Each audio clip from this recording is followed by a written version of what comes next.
esteemed colleagues, fellow professionals, and friends. It is our privilege to welcome you to this budget conference.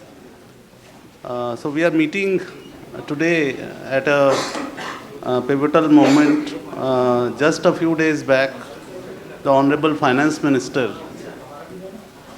has presented her ninth consecutive budget, setting course of the India's journey towards Viksit Bharat to 2047. So this date or year, if I may say so, of Viksit Bharat 2047 is of significance and relevance to this budget as well. So Union Budget 26-27 is defined by three guiding kartavyas or duties: growth, aspiration, and access to resources. So that's what is the motto and guiding principle for the budget which was stated. But however, for all of us in this room, we are more concerned or undoubtedly concerned about the new Income Tax Act 2025, which comes into force from 1st of April 2026. This finance bill 2026, I would say, is special or unique or special, I would say, in a sense that it proposes a slew of changes or amendments. Even in the new Income Tax Act 2025, which is yet to come into effect, which has not yet come into effect, and it is also amending or altering the previous Income Tax Act, which this new act is going to supersede. So both the acts, the one which is going to be implemented, and even before implementation, that act is being amended, and also even the previous act is also sought to be amended. There are several significant amendment proposed, which are retrospective, and which would have far-reaching consequences for businesses, taxpayers, businesses, as well as the many tax dispute or litigation, which are ongoing in the courts. So, in next few hours, we shall be peeling back the layers of the changes or the finance bill, and myself, along with my partner, senior partner Rohit Jain, and my other colleagues Adit Vora and Dipesh Jain, will be taking you all through the provisions of the finance bill.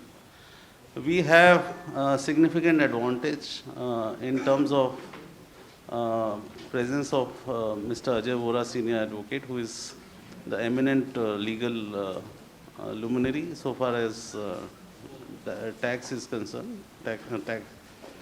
Mr. Vora would give his understanding or implications of the various provisions or changes which are proposed in the budget. He is going to be with us. He is held up in a meeting. He'll be joining us in a short while. So in the meanwhile, while Mr. Vora would be joining, we shall begin with the work in hand, and we shall start with the budget presentation, clause by clause analysis of the budget. So we'll begin with Dipesh Jain, who shall take you through some of the provisions in the finance bill. Good evening, everyone. So in the interest of time, what we have done is we have shortlisted certain important topics in the amendments, and we'll discuss all those topics in depth. And subsequently, not so major or other amendments are captured in the presentation, which is handed over to all of you. So we'll start with the major amendments first. So first of the amendments, which I'll quickly run through, relates to the return of income. There is a change in due date of filing of return of income. So there is only one change in the due date, which I'll quickly point out, that for assessees with business income, non-audit cases, the time limit now stands extended to 31st of August of the relevant year or the subsequent year to the tax year. So there is only this single amendment in the due dates, which is pointed out this table at point number D. Now, moving to the next amendment relating to the return of income relates to the revised return. For this, there is one amendment which has extended the time limit of filing revised return by 3 months. So presently, a person can file this revised return by the end of 9 months from end of the relevant tax year under the new act, which is 2025 Act. Now the assessee will be permitted to file the revised return by 31st of March of the subsequent year. So 3-month extension has been granted in this regard. But this is subject to a payment of a small fee. So for returns which have total income of less than 5 lakhs, there is a nominal fee of 1,000 rupees. And for others, there is a nominal fee of 5,000 rupees. So the rationale for making this amendment is largely that presently the time limit for belated return coincides with the revised return. So a return which is already delayed, a person loses an opportunity to revise that return. So that is the rationale what has been given to extend the limitation of revised return by 3 months. Now, one important aspect in this, this amendment relates to 2025 Act. A similar amendment has been made in the 1961 Act also. And it says the amendment is effective from 1st of March 2026. But the memorandum clarifies that will only apply to assessment year 26-27. So for assessment year 25-26, while somebody could say there was a time till 31st of March 2026 to revise the return, but since as per the present statute, that time limit of revising the return stands exhausted on 31st December 2025, that assessee may not be able to revise the return for 25-26. So that will be applicable from 26-27 only. So now the next important amendment relating to the return of income, which is very important, relates to filing of updated return.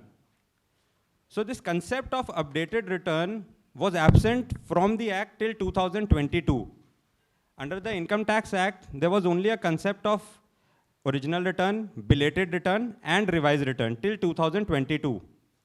Then from 2022, the law introduced section 139(8)(a), which permitted the assessees to file updated returns subject to certain conditions. The original section provided that this updated return could be filed within 2 years from end of the assessment year. That period was subsequently extended in 2024 to 48 months. That means 4 years from the end of the relevant assessment year that you are eligible to file an updated return. But there were number of restrictions, or in fact there are number of restrictions in filing such updated return. So the similar provision continues in the 2025 Act. But what material restrictions were there while filing the updated return was that a return which was a loss return could not have been revised or updated. It could only be updated to convert that loss to an income. So in the present provisions, a return of loss cannot be updated except in a circumstance that the updation results in turning the loss into an income. So a loss return to a lesser loss is presently not eligible to be updated. Another important or a restriction placed in the act was or is that if the return is picked up for scrutiny, be it original assessment, reassessment, or if a search or survey is conducted on the assessee, then that assessee cannot file an updated return. Further, this updated return is, this return can be updated only if the assessee pays the additional specified tax on the income which is sought to be added while updating the return. So updated return can only result in increase of my income, and I am to and the assessee has to pay additional tax as specified in the relevant section. So now, to reduce the litigation, certain relevant and important amendments have been made in this concept of updated return. So now, this amendment first provides that even a loss return can be updated. So if today the original return was filed at a loss of rupees 100, I can very well file a return of a loss with rupees 50. So an updated return can be filed where I quantify or reduce my return losses which were filed in the original return. But I cannot increase my losses in the updated return. Earlier, even reduction of loss was not permitted. Now, this is a welcome amendment which permits me to file the updated return with lesser quantification of losses than the original return, and that too without any additional payment of tax. Merely by way of reduction of loss, I can file the updated return. But if the original return, the losses in the original return which were carried forward and set off in a subsequent year, then I will be mandated to file an updated return for the subsequent year also, because that benefit of those carry forward losses will not be available to me in view of the fact that I have revised the original losses or those losses has been reduced. So that is one important amendment in the concept of updated return. Another important amendment in the case of updated return is, earlier, as I told, that an assessee is not eligible to file an updated return if any assessment or reassessment proceedings are pending. But this amendment now proposes that even if in a case of a assessee, a reassessment notice has been issued. So in reassessment notice, the income tax department grants the assessee to file a return of income pursuant to 148 notice within the prescribed time in the 148 notice or the reassessment notice. Now I am eligible to file an updated return within that time which is provided in the reassessment notice.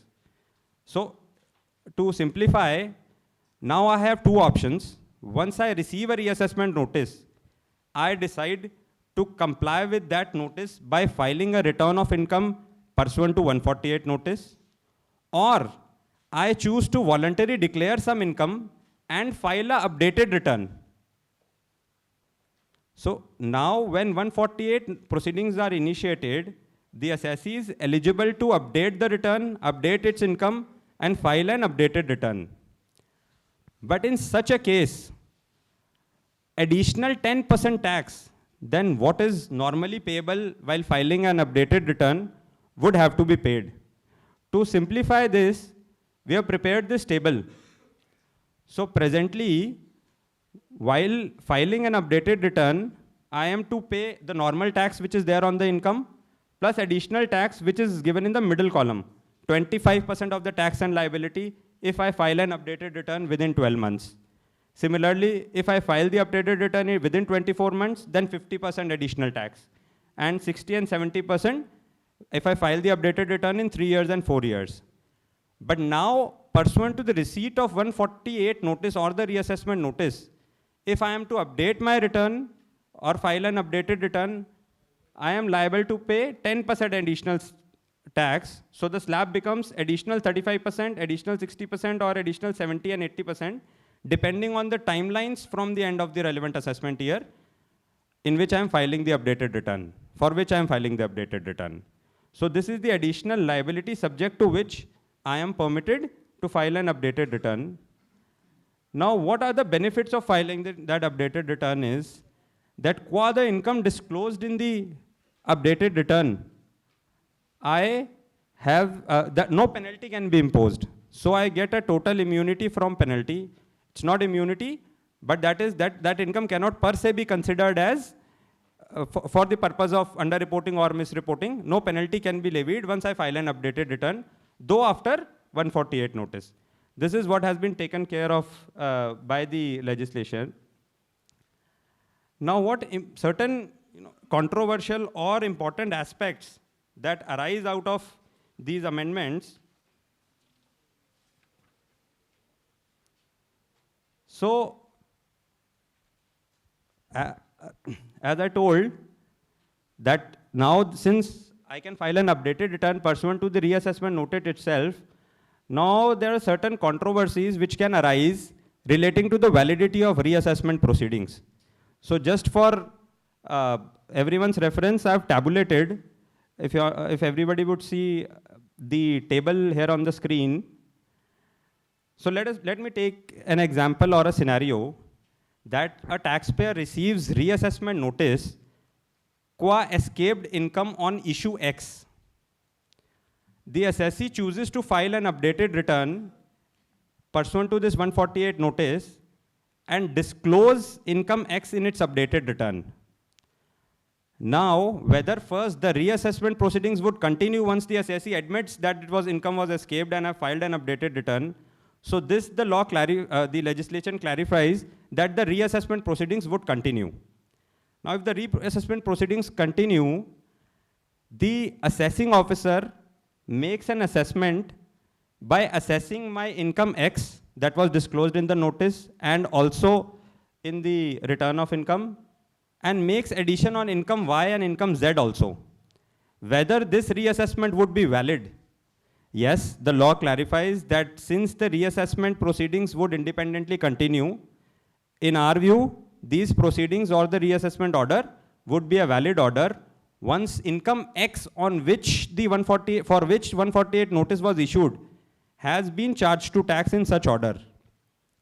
Now there can be another scenario.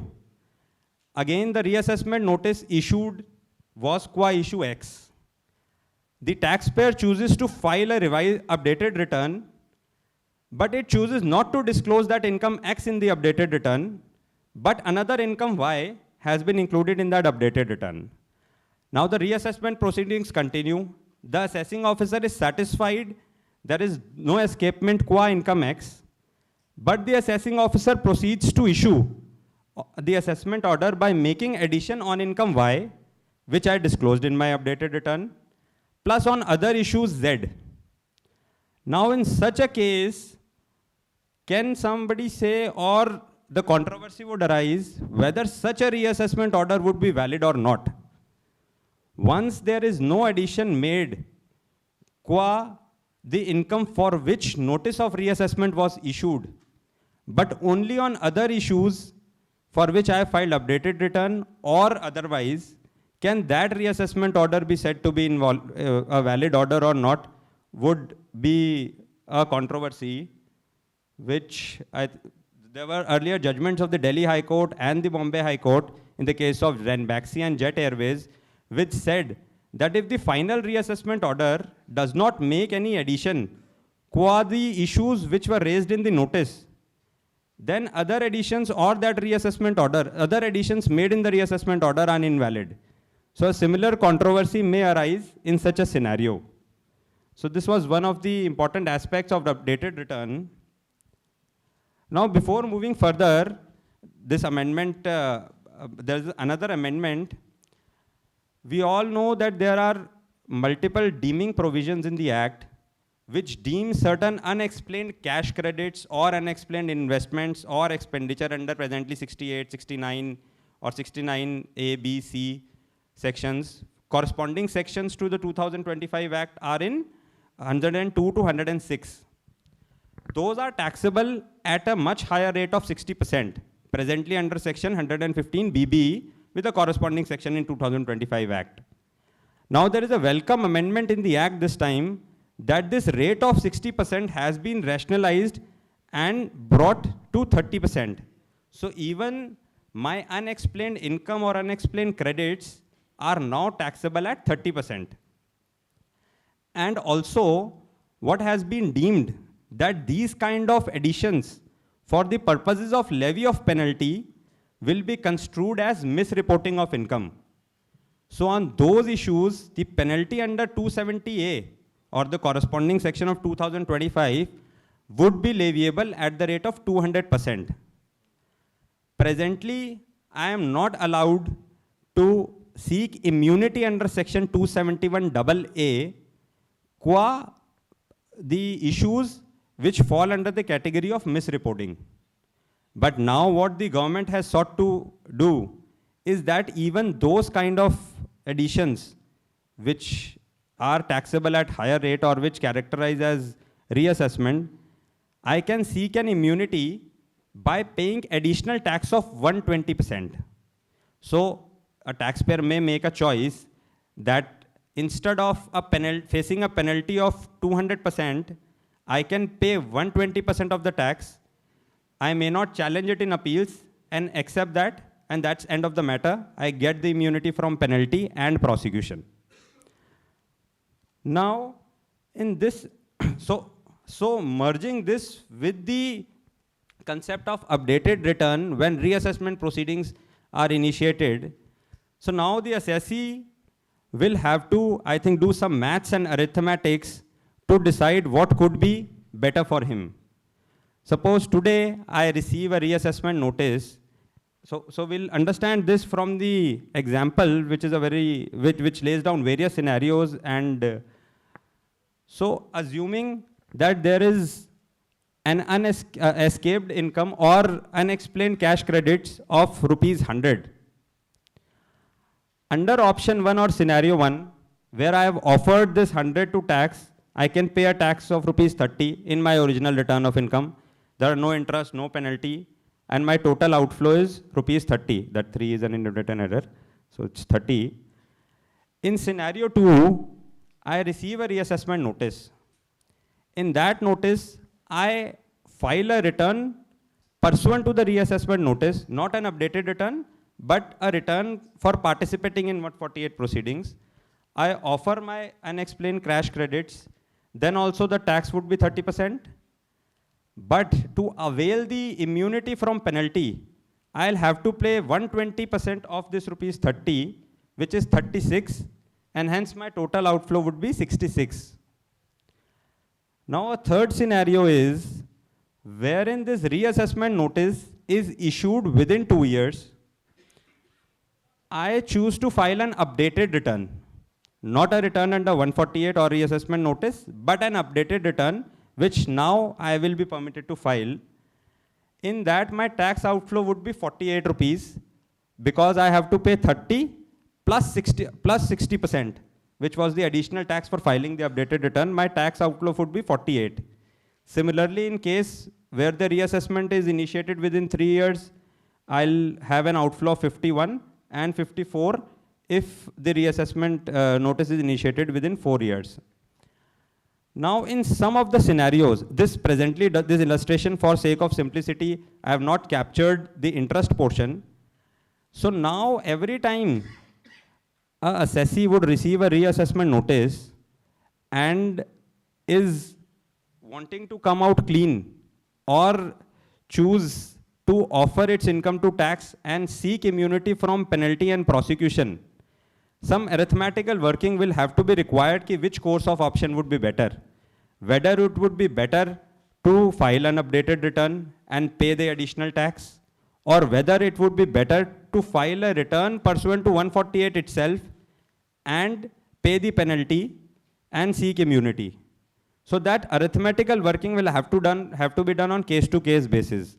On a large scenario, if our case, the reassessment case falls within 2 years or probably 3 years, prime FSI, what appears that filing a return pursuant to, updated return pursuant to reassessment could be a better option. But where the reassessment notice is received around 4 years from at end of the 4 years. In those cases, it may so happen that instead of filing an updated return, we can participate in the reassessment proceedings, offer it to tax, pay the penalty also for immunity 120%. In that cases, I'll save my cash flows. So those working will have to be done on case-to-case basis. So this was relating to. I think this is most important change which has been done in this finance bill. The important changes which the page discussed was, first, the tax has been lowered on these unexplained cash credits, unexplained investments, etc., which was 60%. With surcharge, with penalty, it was coming to around 84%. So what the government has done, is proposed to do in this bill is, they are reducing the tax to 30%, which is just like a normal maximum marginal rate of tax of 30% is now sought to be imposed. Second important change, as the page discussed, is filing of updated return. So once of course, the first advice would be to disclose everything in your normal return of income. But supposingly something is left out in the original return of income and you receive a reassessment notice. So there are two options which are available. One is, you file a return in pursuant to the 148 notice and disclose it in that return. But the consequence of that is, once you disclose it in the income tax return pursuant to 148, there is of course an exposure of penalty because the assessing officer will impose a penalty. Earlier, there was no immunity for misreporting because 270AA only covered underreporting of income, not misreporting of income. Now the law has been changed to say that even misreporting of income, you can avail of the immunity. But in that situation, you have to pay higher tax. So you will have to avail of the immunity. Otherwise, you will have to litigate the entire process. You have to litigate the addition or the penalty. The second option is, you can file an updated return of income. Earlier, in the updated return of income, filing of, so for example, loss to loss case was not available, filing of income pursuant to a notice which has been issued under 148, etc., the filing of updated return was prohibited. You cannot file the updated return. But now, you can file an updated return even after the notice has been received. Thirdly, in those updated return, you can disclose these kinds of incomes also. Of course, there is an additional levy. This arithmetic exercise we have only done to highlight the two consequences of, not filing in the 148 return or in the updated return. But the important point is the government is moving towards a more they are reposing trust on the taxpayers that you disclose in the original return, but you still have an opportunity. Supposingly you are unable to disclose it in the original return, you can disclose it at least either in the 148 return, claim of the immunity, or in the updated return and a higher tax. Why there is no penalty in these scenarios is, if you see the additional tax you pay, they have not treated it as a penal amount. They are saying that it is an additional tax you pay. So for example, you pay 30%, you pay 120%, which is treated as an additional tax. So it is not penalty. So since it is not penalty, you are only paying it as an additional tax, there is no penalty, and therefore there is no prosecution. So therefore you are saved of prosecution also, you are saved of the penalty also. Important thing is to take the right decision, disclose it, and this is according to us, because there are many cases, because in all cases of unexplained cash credits, otherwise the exposure is very, very huge, because there will be huge additions, huge consequences on account of penalty and prosecution. So I think this is good opportunity. In case anything of that sort comes, we should take a decision of disclosing it in the return or by way of an updated return. Another one aspect that could arise, that for reassessment there is a time limit of 4 years or 6 years. But for updated return, there is an outer limit of 4 years. So if I receive a reassessment notice maybe in the 5th year, then whether I would be permitted to file the updated return? Actually, since the time, as Dipesh pointed out, time limit for filing the updated return is only 4 years. So in that situation, you will not be able to file an updated return if you receive a 148 notice. The only option will be to disclose the income in the return under 148, and then probably claim of the immunity under section 270AA. That will be the only option which will be available. So that updated return could be filed only within the 4 years. So I must, before Dipesh continues, I must acknowledge the presence of two senior standing counsels of the High Court over here, Mr. Maratha and Mr. Gaurav Gupta. We thank you both for joining us in this seminar and taking time. Thank you so much. So moving on to the next topic, which are amendments relating to the buyback. Now, buyback taxation has been a matter of flip-flop. Prior to 2013, buyback was taxed as capital gains in the hands of shareholder. Buyback by a company was taxable as capital gains in the hands of shareholder. In 2013, a new chapter or a new regime was introduced under section 115 QA, which provided that the company would be liable to pay tax at the rate 20% on buyback. This regime continued till 2024. In 2024, an amendment was made which provided that the gross consideration that the shareholder receives on buyback would be taxable as dividends, and the cost of acquisition of shares in the hands of shareholder would be considered as loss under the head capital gains. That was the amendment in 2024. Now, with Mr. Vora is here, we welcome him on stage.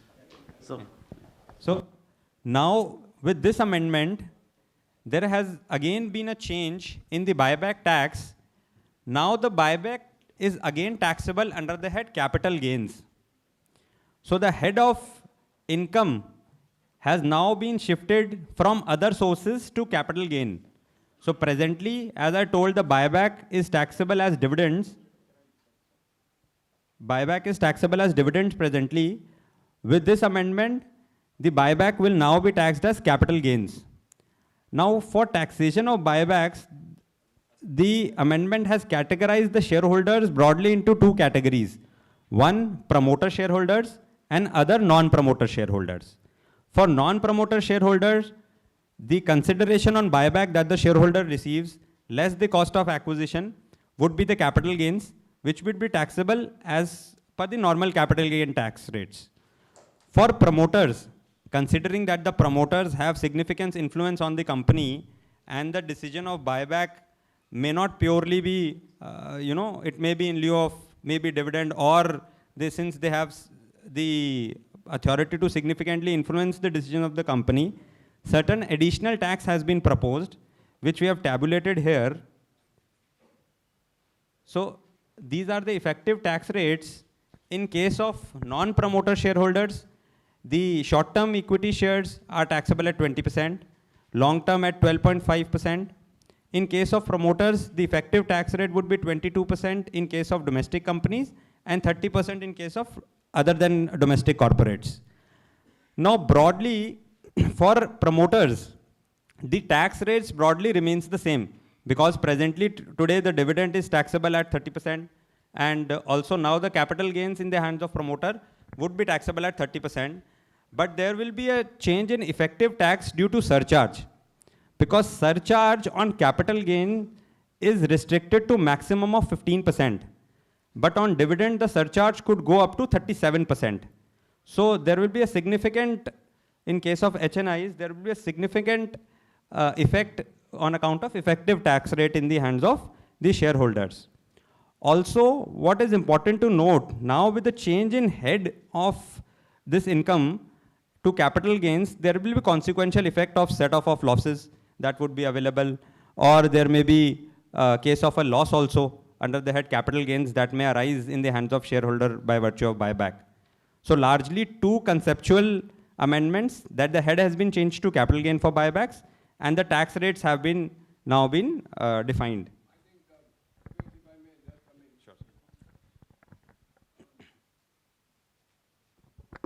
See, while this was defined as dividends under 222F for Indian shareholders, a question arose whether this will also be treated as dividend for foreign shareholders who are subject to a treaty.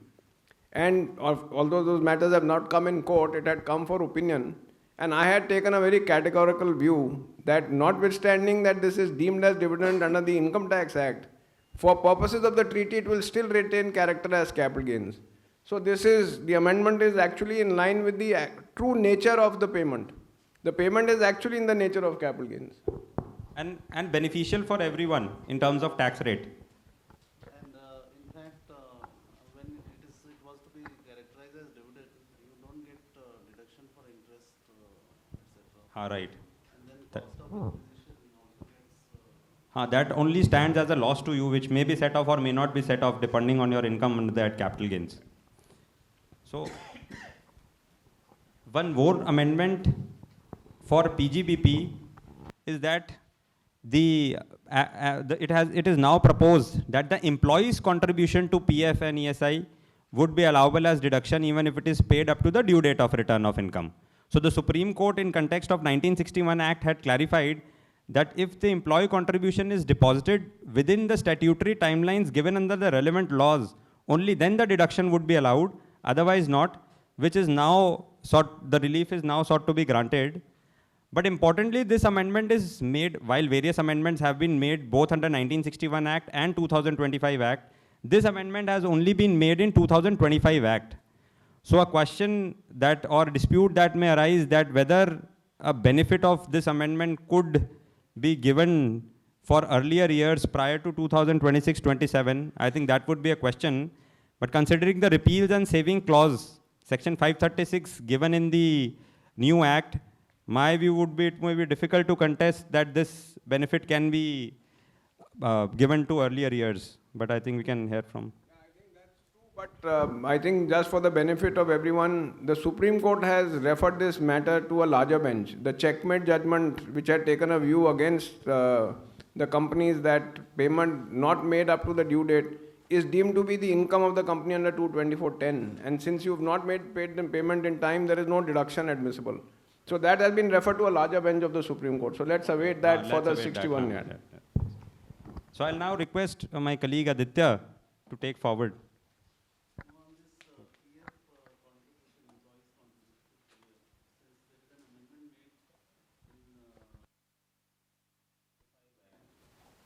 And the issue arises, and it is a beneficial amendment seeking to avoid certain hardship.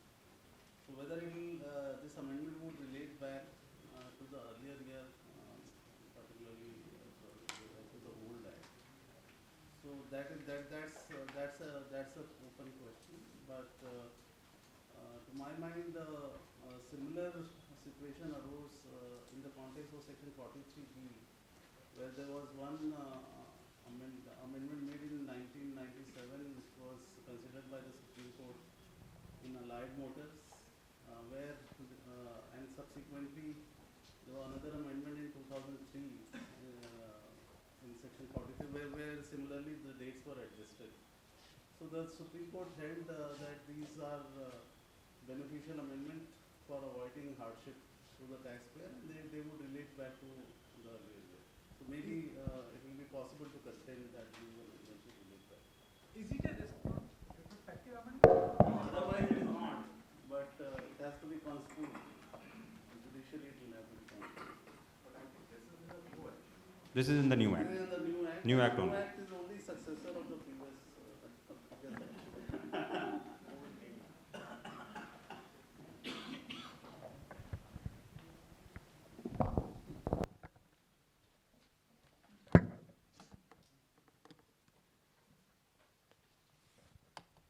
Thank you, Dipesh. Good evening, everyone.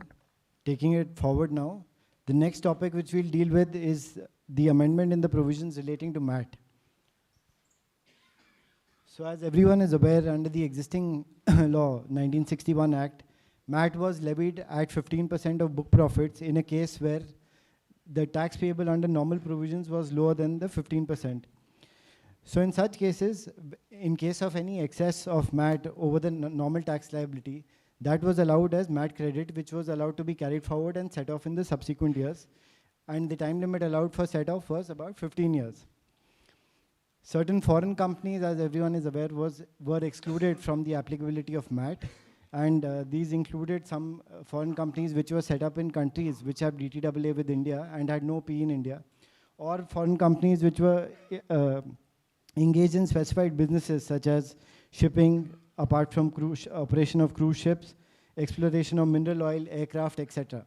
Now it is proposed that the exclusion of MAT is also extended to certain other foreign companies which are in the business of operation of cruise ships or in the business of providing services or technology for setting up electronics manufacturing facility in India. The more important provisions or amendments relating to MAT are the ones which we'll discuss now. And these, I think, will have a bearing, these are more relevant, will have a direct bearing on many companies. What is proposed now that MAT which is paid under the existing regime, old regime, will be treated as a final tax, wherein the government is now saying that there will be no fresh MAT credit which will be allowed after 1/4/2026 or after 31st March 2026 to be more precise. And consequently, they are saying that the MAT rate will be reduced to 14% instead of the existing 15%. Now, the implication of this would be that any MAT credit which is generated up till 31st March 2026, this will be allowed to be set off in case of domestic companies only if the domestic company from tax year 26-27 switches to the new tax regime, and in such case, the MAT credit will be allowed to the extent of 25% of the tax paid on the income. Now there is only one regime under the new tax, under the 2025 Act. So the MAT credit will be allowed to be set off to the extent of 25% of tax payable under the 2025 Act. In case of foreign companies, because there is no difference, there is no concessional tax regime in such a situation, they'll be similar to how it was, how they were eligible for MAT credit currently. Now the idea behind this is to incentivize domestic companies to switch to the new tax regime, to phase out the exemptions, deductions, and to make it more uniform. Just to illustrate this by way of an example, if we just see under the existing provisions of the old regime, suppose the book profit is 1,000 and the MAT rate is 15% currently, the MAT amount is 150. In a case where the normal tax liability is 120, the tax payable will be higher under MAT, which will be 150. So the excess of the MAT will be generated as MAT credit of 30 rupees. This 30 rupees under 115JAA is allowed to be carried forward up to 15 years to be set off against future tax liabilities arising under the normal provisions of the Act. Now the amendments. Please see the third column, proposed amendments. This is if the old regime is continued to be availed by the existing domestic company after 1/4/2026, so from tax year 26-27. So in this situation, there are two major changes which will now apply. One is that the MAT rate has been reduced from 15% to 14%. So the MAT credit, instead of the 30 in the first example, will now be only 20 rupees. But this MAT credit will not be allowed to be carried forward or to be set off, since the provisions as they have been amended only allow that this set off will be allowed in case the company switches to the new tax regime. So if we see that there will be no set off allowed, and this has also been clarified by the CBDT in the FAQs which they have issued. I'd like to quote from the CBDT FAQs as well, which have been issued along with the finance bill. So the fifth FAQ, what is the proposed amendment to MAT provisions in Finance Bill 2026? And they clarify, it is proposed to, in clause 3, the set-off of credit of MAT will be allowed only to domestic companies who move to new tax regime from tax year 26-27. So in case there is MAT credit and the domestic company is continuing or wanting to proceed with payment under the old regime or compute tax under the old regime, this MAT credit set-off will not be allowed. Now coming back to the slide, the last column, which is the proposed amendments in case the domestic company switches to the new regime. So everything here, because there is no MAT in the new regime, in the new Act and the new regime, there will be no book profit, there will be no MAT. The normal tax liability we take as 120. What will be the situation of carry forward of MAT credit? This will be the MAT credit which is coming from the old regime for existing domestic companies. This will be allowed to be carried forward for up to 15 years.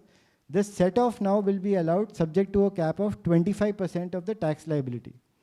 So this, in a way, is a welcome provision, because till date, if any domestic company was switching to the new tax regime, there was no option to carry forward and set off MAT credit.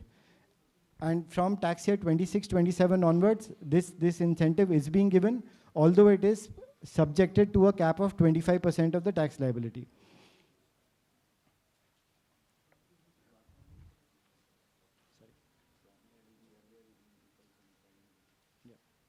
So the issue which might now arise is that the domestic companies who switch to the new tax regime in this interregnum, in the interim period, they have not been given credit of, they have not been allowed set off of MAT credit. So they are disadvantaged in that particular sense. And this issue, I think the CBDT also would have foreseen. So in terms of the FAQs, they've sought to clarify this as well. And I just take permission to read this once. The reason behind this, which the CBDT clarifies, is that the question raised is, why is provision of set off of MAT credit not available to companies who have previously opted for new tax regime? The answer given is, a company's shift to the new tax regime prior to this amendment was a business decision that was made on basis of financials, status, and analysis of the impact of deduction, exemption in respective years, and the tax liability upon these companies in the old as compared to the new tax regime. They have been benefited as they had paid tax at rates applicable to new regime, which were less than the old regime. So clearly the idea, objective behind this from the government's point of view is that whoever had switched earlier got benefit of lower tax rates, and therefore now the set off of MAT credit will not be available. Whoever has is still paying tax under old regime, still not moved, they are trying to incentivize them to take the step forward and switch to the new regime. So a grandfathering provision may be considered. But they are given in a block of 15 years, 10 years were exempted. Now they are taxing for the balance 5 years. Because 2017 was the last year to claim deduction. 2032 will be the last year for claiming that exemption. I was being exempted 100%. And now they will be taxing. Couldn't it be should be a challenge? They will be taxing if you switch to the new tax regime. Yeah. Yes. Even the old regime also, because they were not allowing us to make a carry forward on MAT credit. Because they have given an incentive for setting up something for 15 years, in a block of 10 years, 15 years, 5 years general losses are there, and 10 years now, ultimately this point comes we are generating the revenue. And now In that situation, you can continue to remain in the old regime and continue to avail of the tax benefit. but they are taxing us. MAT credit to lagi kya mera? That's right. Well, the tax holiday is not there then. Correct. So that's an intended change which they are proposing. Would it be done? So even as Aditya was pointing out, even in the context of the earlier 1961 Act, when this concept of new regime came in, and people were allowed to shift from old regime to the new regime, and then it was clarified that all MAT tax credits which are available to you under the old regime, that will not be available if you shift to the new regime. In fact, at that stage also, some of the companies wanted to challenge it, because the contention which was made was that these are accrued rights, because MAT credit is just like a tax credit which is available to you, and the law said that you are eligible to set it off over a period of 15 years. The government came out with the clarification that this is a policy decision. You do your own mathematics. As per your calculations, if the old regime is beneficial to you, you remain in the old regime, continue to avail of the MAT tax credit, or you opt for the new regime, then you have to give up the MAT tax credit. Now, the 2025 Act actually does some kind of a U-turn, in the sense, as Aditya explained, now the MAT credit is available only if you opt for the new tax regime, and under the old regime, if you remain in the old regime, there you pay lower MAT tax of 14%, and no new credit is generated now. So you only have the old MAT credit. Once you move to the new tax regime under the 2025 Act, only then you are eligible to claim the accumulated MAT credit. But now, and in fact, that's what he read. Because the earlier regime, people may say that when we opted for the new regime, you did not allow us the MAT credit. So in fact, that clarification which Aditya read, that it was, you took a decision, business decision, based on your calculation. Now we are allowing MAT credit only when you shift to the new regime. I think this is a policy decision, you may say. Whether challenge or not, of course, because that's an option which is available to you. Point about the tax holiday, you see, the estoppel can operate against the non-availability of the tax holiday. The tax holiday is still being availed by you, whether you opt under old regime or new regime. What is happening is MAT credit may not be available. So that insofar as the tax holiday is concerned, that's not disturbed. But they are taking the tax. No, your tax holiday will still be available. You- Already normal provision will be available, but they have already taken the tax of. But sir, No, no. if the MAT credit is not allowed, then the 14% would be the final tax. Correct. Yes, correct. So 14% will be the final tax, but I'm only on the point whether they will get the tax holiday on the basis of which they made the investment. That is not being taken away. Na? They will claim that we have already allowed you the tax holiday. Consequently, because of a shift in the regime of taxation, we are not disturbing the tax holiday. But sir, last 10 years में उन्होंने तो MAT का payment करते करते गए जिसका Right. आप इन्हें सेट ऑफ लेना था हाँ. वो खत्म हो गया तो 15 पहले उन्होंने पे किया और अभी अगर कंटिन्यू करते ओल्ड regime में तो 14% और देंगे अभी लोग. No, that's correct. But that's a shift in the regime which is a policy change.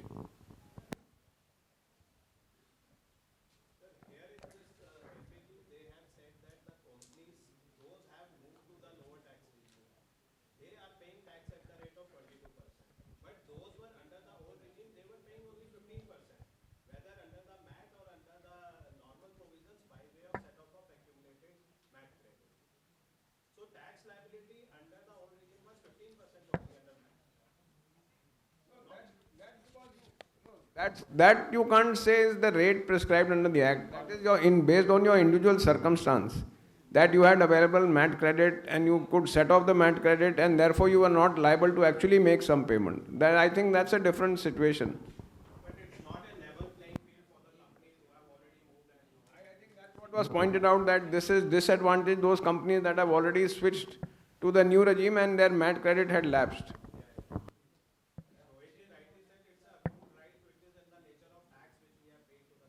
No, but when this change happened in the 1961 Act also, we at that stage also it was contemplated whether to challenge or not challenge. But as sir pointed out, it is not that they are taking away. They are only giving you two options. You choose either of the two, and in case you choose one, you are eligible, still eligible. लेकिन sir इसमें अभी जैसे मेरा जो भी accumulated MAT credit है, now onward अगर मैं अगले साल में शिफ्ट होता हूँ न्यू regime में जाके, तो मेरा MAT credit भी मुझे मिल रहा है. तो there is no harm. They are not taking away. Tax holiday withdraw भी नहीं हो रही है. No, but his point was कि then I am purpose, move to the new regime by virtue of which my tax holiday is.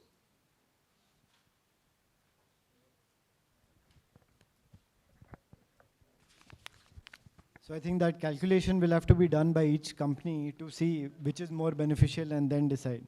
But in a way, it is an incentive because under the new regime earlier, there was no set-off, and now at least to the extent of 25% that is being given. So moving to the next topic. This is regarding exemption on income, which is earned on compulsory acquisition of land under the Right to Fair Compensation and Transparency in Land Acquisition Act. So the 2025 Act, presently Section 11 read with Schedule 3. This provides exemption to specified eligible person on certain categories of income. And one of the categories of income for exemption is capital gains which arise from transfer of agricultural land. This exemption is available in the hands of individual or HUF. And this presently also includes transfer by income arising from transfer by way of compulsory acquisition. Now and also if one is aware, Section 96 of this Act of Right to Fair Compensation provides that no income tax shall be levied on any award made under this Act. CBDT-wide circular dated Circular number 36 of 2016 had clarified that any compensation which is exempt under Section 96 of Right to Compensation Act shall not be taxable under the Income Tax Act also, even though there is no specific exemption which is given in the 1961 Act. Now, with the objective of aligning these two, the 2025 Act is proposed to be amended to provide exemption for any income which is arising in respect of any award or agreement which is made on account of compulsory acquisition of any land carried out under the Right to Fair Compensation Act on or after 1st April 2026. These exclude awards made under Section 46, which was already there earlier as well. So now what has sought to be done is, it again is a beneficial provision, beneficial amendment, as it is expanding the scope, it is making it more wider, the exemption which is allowed, qua individuals or HUF. How that is happening is, now the word used in the proposed amendment is that the exemption will be given in respect of any income which arises and applies to any land. Earlier there was controversy whether this will relate to only transfer of agricultural land or even other residential land, commercial land, non-agricultural land situated in an urban area, rural area, wherever. So by way of this amendment, for individuals or HUF at least, they are providing certainty that any land which may be transferred, any income arising from that will be exempt. Then next is that the award which is given under the Right to Fair Compensation Act, that may have many elements. It may have the right, it may have the market value of the land as compensation. There may be solatium, which is increase in the market value of the land, some enhanced compensation, additional compensation, interest for delayed payment, etc. So earlier, again, there used to be disputes, controversy that what all will be covered under the exemption which was given in Section 96 of the Right to Fair Compensation Act.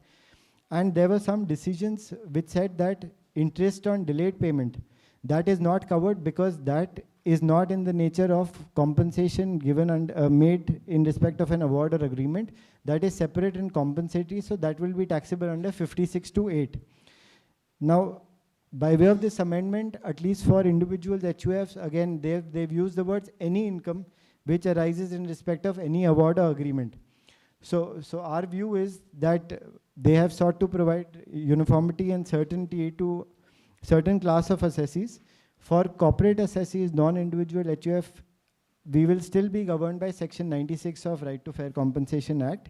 CBDT Circular 36 of 2016 may not be applicable because that only covered provisions of the old act, the 1961 Act. So this ambiguity may have to be dealt with. Section 96 of the Right to Fair Compensation overrides the provisions of the Income Tax Act. It overrides any other law. So I don't know whether this amendment was really called for. And 1037 is, of course, limited to agricultural land owned by an individual or HUF. But corporates whose land gets acquired, let us say for road widening, in terms of Section 96, I think the compensation received should be exempt from tax. Our friends are here from the defending, the two senior standing counsels defending the department in the High Court. I think Abhishek probably argued that Inderjeet matter, Sodhi's case, where the interest received on delayed compensation was held by the Delhi High Court to be in the nature of income from other sources and not exempt. That matter is pending in the Supreme Court. Of course, this amendment is only prospective, applicable from 1/4/2026. For the past, I think the Supreme Court will have to deliver verdict on the treatment of that interest on delayed compensation. So as I said, maybe the intention behind this proposed amendment is that at least provide certainty to small taxpayers, individuals, HUFs. The corporate assessees are free to litigate, but at least they have some certainty. But also in the this 96 solo for the corporate assessees, whether the other than the value of the land, if we are talking about the interest and other payments, so it will not be that will be taxable. So under 96, in no income tax shall be levied on any award or agreement made under the Act, the Right to Fair Compensation Act. Now litigation has arisen in the past that what all will be included in this, whether only compensation, enhanced compensation, some interest related to that, or also interest on delayed payment of the compensation. So as Mr. Vora pointed out, courts have taken a view that some component of that, for example, the interest on delayed payment, in the case of Inderjeet Singh Sodhi, Delhi High Court has said that that will be taxable in view of the clear mandate of Section 56(2)(8), which was inserted by Finance Act 2009. So that is seeking to tax interest on compensation under different scenarios. It could be on account of compulsory acquisition of land, or maybe under Motor Vehicles Act, some insurance cases, could be anything. So that lacuna or that point of interpretation was still there, which was being litigated. Because of the applicability of the section on the particular income. Interest on compensation. As other source and Yes, taxing it as under the head income from other sources. No, because it was saying that income tax shall be not be levied on the award. The issue arises, what is the compensation given as by way of an award? So as Aditya is pointing out, there can be two types of interest. One is, it is in addition to an award, it is just like an award only. So it acquires the same character as an award. So just in the earlier Courts are divided. That's why the matter is in the Supreme Court. The High Courts are divided. Gujarat High Court, I remember, I think probably Bombay also has taken a view in favor of the assessee that 96 is all encompassing. All kinds of income, including interest on delayed compensation, is exempt from tax. Delhi High Court and probably Punjab, Haryana have taken a different view.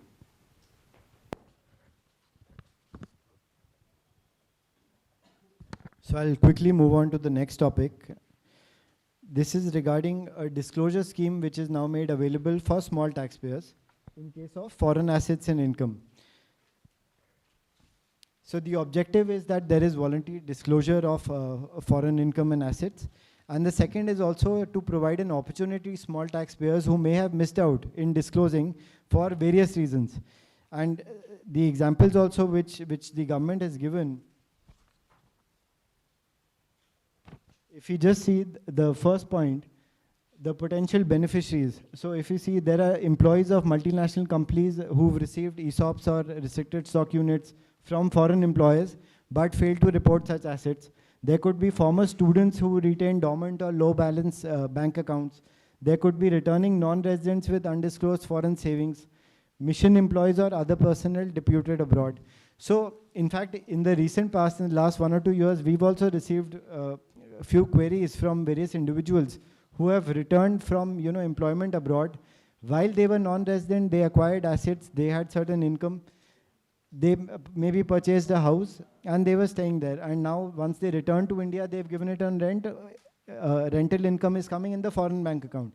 But these individuals have not reported that in the tax return being filed in India for bona fide reasons, because in fact, I can just tell what one of the clients said, that ये मैंने पैसे वहाँ कमाए, वहाँ पे property खरीदी, तो मैं इंडिया में क्यों disclose करूँ? I did not even mention it to my CA, and therefore this, default or failure has happened. So there are people who are not aware of all these laws, with a view to give them a benefit, with a view to just streamline all this for small taxpayers. This scheme is proposed to be introduced. The date is still to be notified by the government. And I'll just quickly take you through the contours of the scheme in interest of time.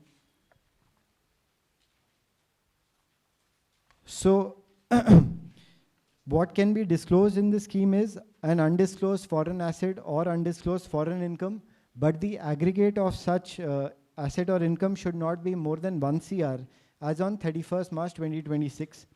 Similarly, there could be foreign assets acquired when the individual was non-resident, or from income offered to tax under the Act, but which have not been reported in the ITR. In these cases, the scheme says that the aggregate FMV, fair market value, as on 31st March, should not exceed 5 crores. And the assessees who are eligible for this are either residents under the Income Tax Act, or today they might be non-resident or RNOR, but who were resident at that time at the time of earning the undisclosed income, or at the time of acquisition of the asset.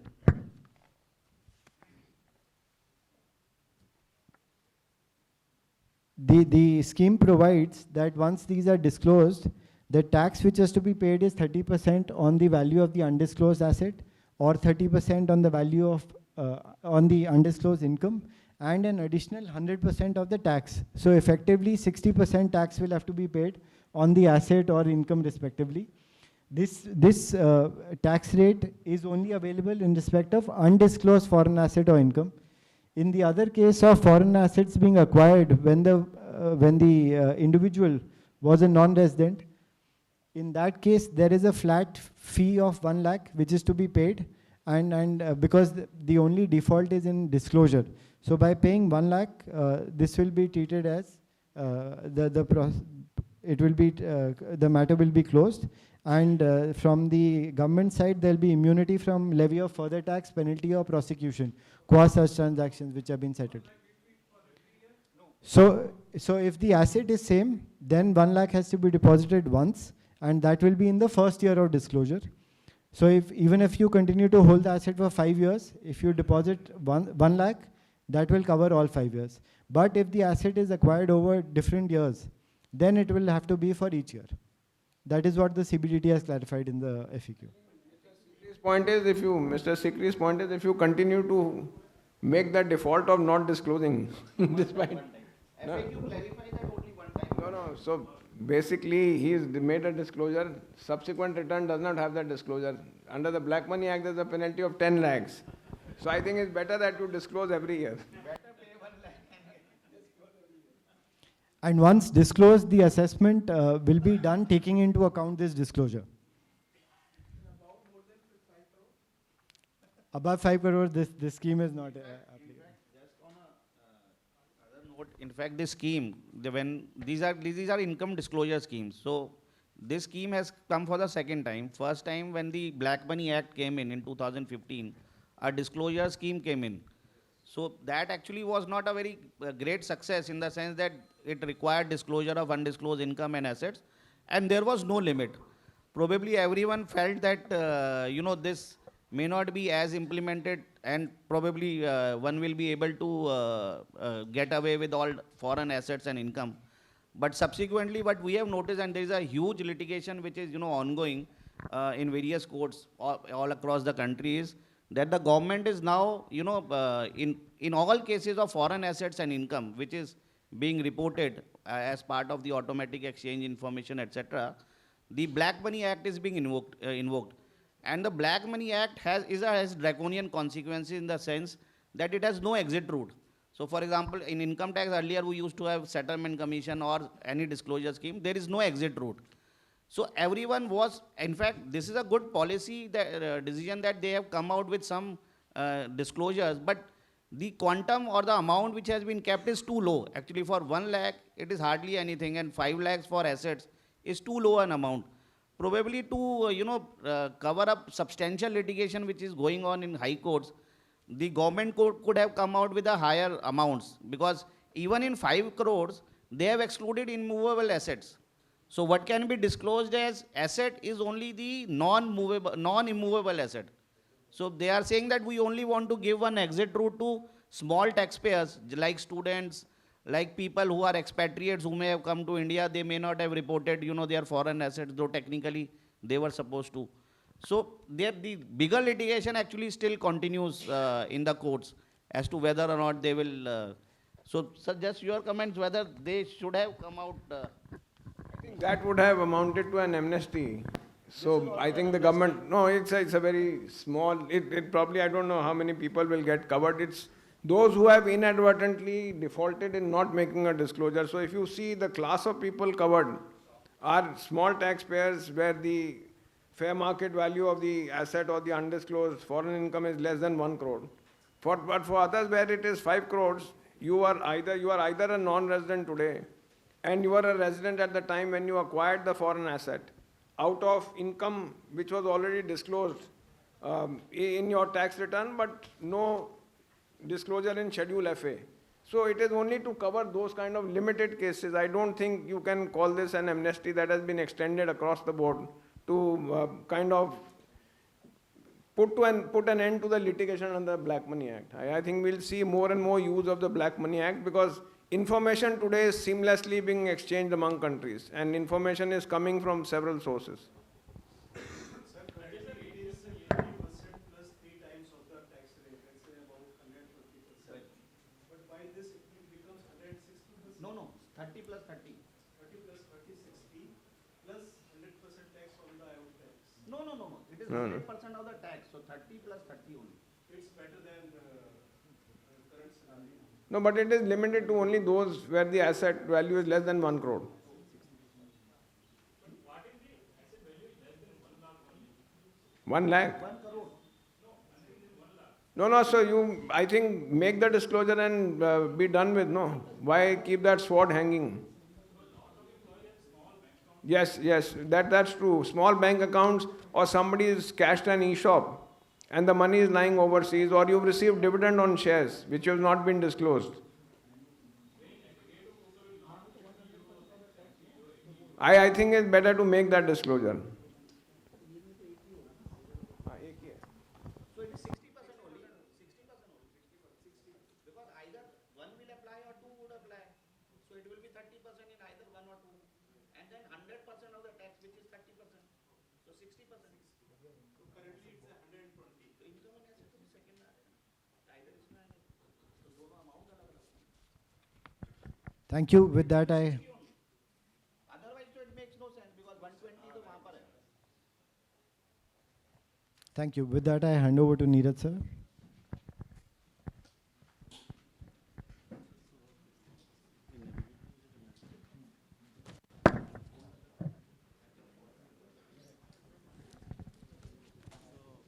Thank you, Aditya. So I shall take you through with some of the amendments which are proposed for taxation of non-residents. First amendment which I shall take up is amendment in respect of income arising, accruing or arising to a foreign company by way of procuring data center services from a specified data center. So now this this amendment is attached with certain conditions, which is the foreign company is to be notified by the government. Foreign company should not own any physical infrastructure or resources in India. And importantly, it says services provided by the foreign company to Indian customers or the customers located in India are to be undertaken through an Indian company. So he'll have to be forming an Indian company, and if he is selling to Indian customers, then through that reseller or in Indian reseller entity, that is precisely the word used. So there are data centers and data center services, etc. These definitions have been provided. Now let's see, and then this benefit, this tax benefit to the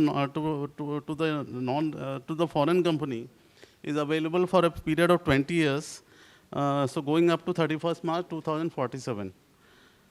And also, there is a safe harbor which is proposed in the finance minister's speech, and the foreign associated enterprise which is providing data center services, there would be a safe harbor of cost plus 15%, 15% margin. Now, let's see how this proposed amendment would operate. Now, so there is a foreign company which is of course notified, and it is procuring services from a data center, a specified data center in India. So this specified data center is providing services to the foreign company.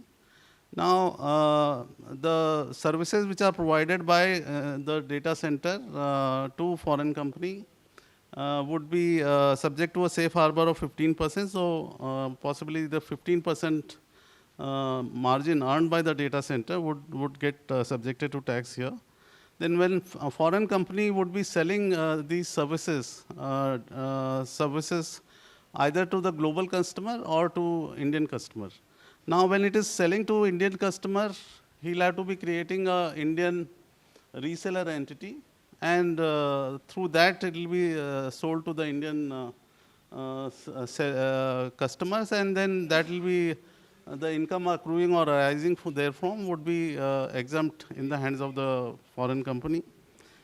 Likewise, if the foreign company were to be selling those services which it procured from the Indian specified data center, if it were to be selling to a global customer, that would also, the income accruing or arising from therefrom would also be exempt. So that for that purpose, for selling to the global customer, he does not have to create Indian reseller, Indian reseller entity. That is what I am trying to say.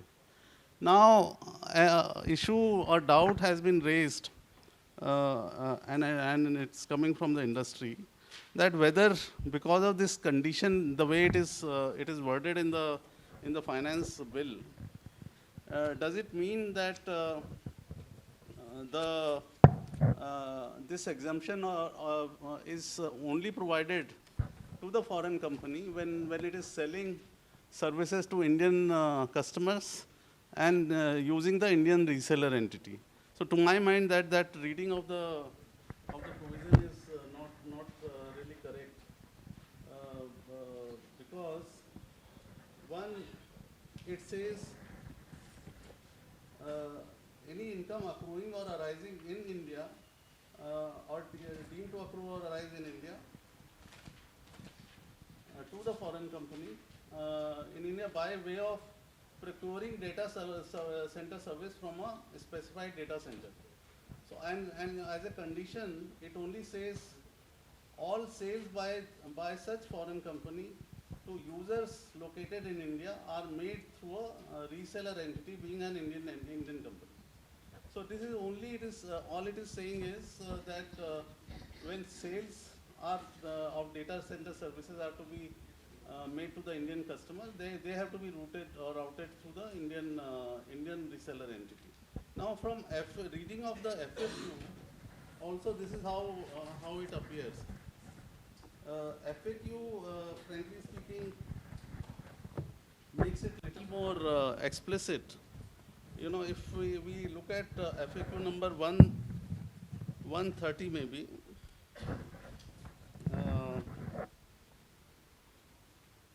FAQ number 3, it says, or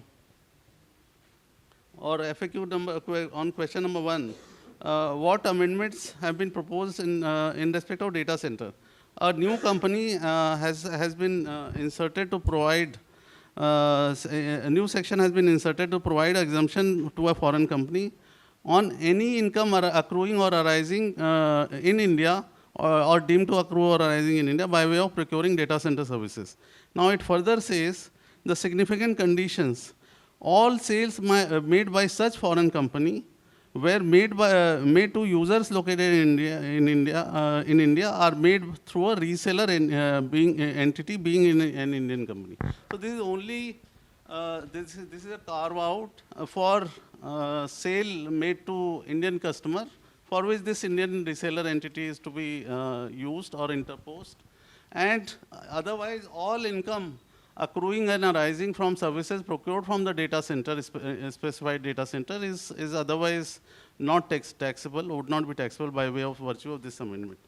In the finance minister's speech, this is even more explicit and clear. In fact, in point number 130 in the finance minister's speech, I'll just read 2-3 lines. Reorganizing the need to enable critical infrastructure and boost investment in data center, I propose to provide tax holiday till 2047 to any foreign company that provides cloud services to customers globally by using data center services from India. It will, however, need to provide services to Indian customers through an Indian reseller entity. So finance minister budget speech is very clear in this respect, and it is a settled position that finance minister budget speech can be relied upon in understanding or interpreting the provision of law. That this is K.P. Varghese Supreme Court decision. Then another aspect which comes up, let's have that diagram again. Huh? Yeah. So now, so far as the foreign company is procuring data center services from the specified data center in India, this exemption is available. Now, issue is that if there is foreign company has a data center overseas, which is foreign data center, and now that data center is selling those services, so long as services of that data center is being sold to the global customer by the foreign company, there is no tax consequence so far as India is concerned. Now, when the services from that data center, foreign data center, is sold to Indian customers, or it is sold to Indian reseller, the issue or doubt which has been raised is whether the same would become taxable as opposed to the exemption which is provided in respect of data center services procured from Indian data center. Now, you see, if we analyze this leg of the transaction, foreign data center of the foreign company is outside India. It is selling data center services or cloud services, etc., from there to Indian customers. So it may give rise to a business connection. It may give rise to SCP if the SCP thresholds are crossed, and which naturally would cross in many cases. So this would, under the Income Tax Act, if such services are sold to Indian customers, that would become taxable. That would become taxable under the Income Tax Act. And if we go into the treaty, the foreign and in respect of the sales made by foreign data center services from foreign data center, that would become taxable. The courts have already held in case of Salesforce the Supreme Court judgment, and also Amazon's case, the Delhi High Court judgment. They have said that this is not in the nature of royalty or fee for technical services. So this cannot be construed as fee for technical services or royalty. So what remains is the business profit. It will have to be characterized as business profit, and it will become taxable only if the foreign company has a permanent establishment in India. So what question which comes to my mind is that if it were to be Indo-US treaty, and given that Indo-US treaty has a force of attraction rule, so if some certain services, etc., are provided by a pre-existing permanent establishment through a permanent establishment in India, and if a similar transaction or sales are happening outside that permanent establishment, then that would get attracted to the permanent establishment, and that will get subjected to tax. So this specified data center, if which is located in India, if it for some reason or in some way, if it gets constituted as a permanent establishment, notwithstanding that its income accruing or arising to the foreign company through this specified data center is not taxable in the hands of the foreign company. If it gets characterized as a permanent establishment, then it may lead to taxation of this data center services which may be provided from the foreign data center. So that is my friend Rohit may have some comment or. So I think Neeraj ji explained this. The concept, if we basically need to understand the concept, how typically a data center and this business works. So in this chart, if you see, normally these services at present is provided by most of the foreign companies. These are called cloud computing services. So in order to provide this cloud computing, because for example, when you have all these Apple phones, they give you an option that you can store your data on a cloud. So and then your data can be processed. So when you opt for, and the data is hosted somewhere, and then you can get it processed also. So most of the companies are availing of all those services. So these are called cloud computing services. How it typically operates is the data has to be stored somewhere. So for example, your data will have to be stored, which is usually called as a data center. That data center can be located in India. That data center can be located outside India. So that is one part of it. Then the data gets stored over there. Now, once a simple service is data hosting service, which will be simple hosting of the data. But the value-added services usually is the cloud computing services, when that data is worked upon, and you are given a data after processing. So that basically is done by the foreign entity through its technology. So that how technology is provided by the foreign entity, it is owned by the foreign entity. that works on the data center, which may be hosted on the Indian data center, or it may be hosted on the foreign data center, and for that they get the income. Now there has been an ongoing controversy as to whether the income of the foreign entity is taxable, because the Indian government feels that the customers are in India, so the income should be taxed in India.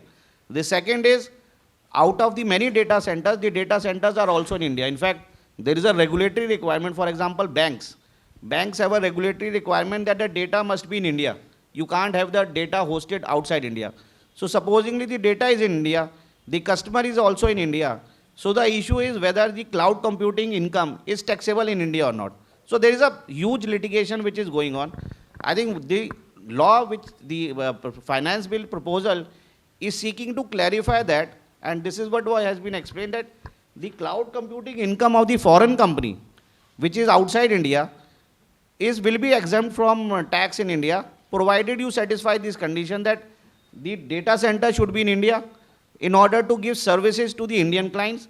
And if you are giving services to the Indian clients, that should be through an Indian reseller entity, which has to be a middle entity. You can't directly give it to this entity. And as Neeraj ji explained, insofar as the global customers are concerned, the foreign customers whom are being served through the foreign data centers, typically there should not be a question which may arise about the taxability, because that is happening outside India. So I think this is what, there are some questions, because the language is actually not very clear, so there may be some questions. But from the finance minister's speech, it is very clear. From the FAQ, it is clear, but there is some, there may be the language is not very happily worded. It could have been better worded, but to my understanding, Mr. Vora is... I think basically in this illustration that is given, just to explain, the data center has the physical infrastructure on which rests the proprietary software owned by the foreign enterprise, which is capable of doing the computing. So I feed my data into the data center or into the software, and the software will process the report. Suppose I need an MIS, the software is so customized that it will produce that report that I want. Now a controversy existed whether this is royalty, thereafter whether it is fees for technical services, thereafter whether the data center is a permanent establishment. And as Rohit pointed out, there is a requirement under regulatory laws for banks, credit card companies to maintain the data in India. So the reseller, the Indian reseller, enlists subscribers. So I am a subscriber. I want to, let us say, look at an Apple software or a Zscaler software. I've dealt with the case of Zscaler, so I can use Zscaler. So I want to use a Zscaler software or use a Salesforce software. So in that, I input my data, that will generate a report for me. So the reseller provide me the link to access Salesforce software which is resting in the cloud. And the income that is received by Salesforce is the subscription income. Leave aside the margin that is retained by the Indian reseller as per their agreement. So the Indian reseller is liable to tax in India, no dispute. The data center is earning income in India, there is no dispute.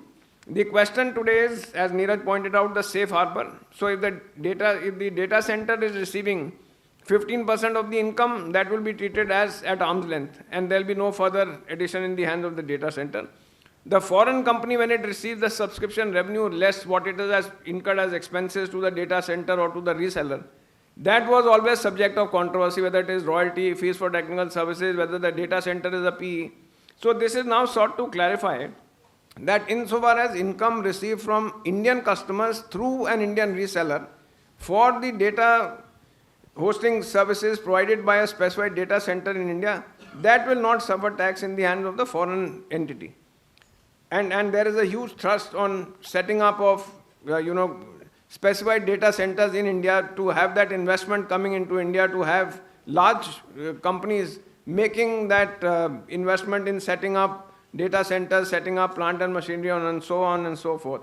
The issue that is left open is, as what has been highlighted, is today a customer has a choice. A company like Salesforce may have data center in India, may have in Malaysia, may have in Vietnam. I have a choice where I want to access the software. Some people feel they don't want their data to be in India. They decide they will use a data center in Malaysia. Now I'm an Indian customer, my subscription revenue goes to the reseller who may be outside India. Data center is used outside India, but since the source or the payment is coming from India, whether that will be income accruing or rising to the foreign company in India, I think that's an open question that will still have to be answered. So I think, sir, if it meet it or crosses the threshold, then it will become give rise to significant economic business. But if there is a treaty, then the treaty will override. Then you go into the Yeah, the treaty will override. So SCP, yes, from services. But sir, that question is open, but the intention may be the 2 points for the ministry for this. First is that they need to promote to the data centers in India so that it can be routed also and the investment can be here for the data center development, which is going on as of now. Second is about the security of data, because every government is now wants data because they are facing many challenges where the data is outside the India. Right. Like they have done it for the banks, but they will promote other than banks also through this scheme so that the data should be here and they will have a control because that data center will also be approved by the government. That's right. That's right. That's right. That's right. Also there, yes. Right. Right. So the next amendment for foreign companies is in relation to toll manufacturing of or contract manufacturing of electronic goods. So it is proposed that an exemption is proposed in respect of income accruing or arising to a foreign company on account of providing capital goods, equipment or tooling to an Indian contract manufacturer, and this exemption is proposed for a period of 5 years, so it goes up to 2031. And there are certain conditions which have been laid down so that namely the contract manufacturer should necessarily be the Indian company and should be engaged in manufacture or production of electronic goods on behalf of the foreign company. So it says on behalf of the foreign company. So if it does so, does it become a permanent establishment? That's the point. And ownership of the capital goods so provided should remain with the foreign company. So these are, and then additionally there is a safe harbor provided of 2% of the invoice value. So income which would be taxed would be 2% of the invoice value in respect of warehousing, income from warehousing to the which is accruing to the foreign company. So now let's see how this amendment would play out or work out. So this is an Indian contract manufacturer of electronic goods in the custom bonded warehouse, as is the requirement, and he is manufacturing electronic goods for foreign company, and the foreign company has provided necessary equipment or tooling, machinery, etc. for the purpose of production of these electronic goods. Say, for instance, Apple has contract manufacture, is getting the equipment or mobiles contract manufactured in India. And it is also providing necessary equipment and tooling, etc. So what it says is that income arising on account of providing these capital goods or tools, etc., equipment and tools, etc. So income arising from providing these capital goods or tools could be the leasing income of these capital goods which are provided to the contract manufacturer. So that certainly, by dint of this exemption, this amendment would be exempt in the hands of the foreign company. And also safe harbor from warehousing of these goods, if there is an income to the foreign company, that will be pegged to 2%. of the invoice value. Now, another question which arises or which comes to our mind, that this exemption is whether it is only restricted to the leasing income or such similar income from provision of capital goods or equipment or tools, etc. Or if the using these equipment or capital goods which are provided by the foreign company, say goods are manufactured by the contract manufacturer, and the foreign company sells those goods in India. If those goods are sold outside, directly exported, they would not be essentially a tax consequence. If those goods are also sold in India, so ordinarily under the Income Tax Act, that would become taxable in India. And it give rise to a tax incidence. But the open question is that whether the language of this amendment would take in such kind of income arising from sale of goods, or income arising from as income arising on account of providing capital good or equipment, using which these goods are manufactured for foreign company, and foreign company has earned income. So that's one question which may be explored or debated.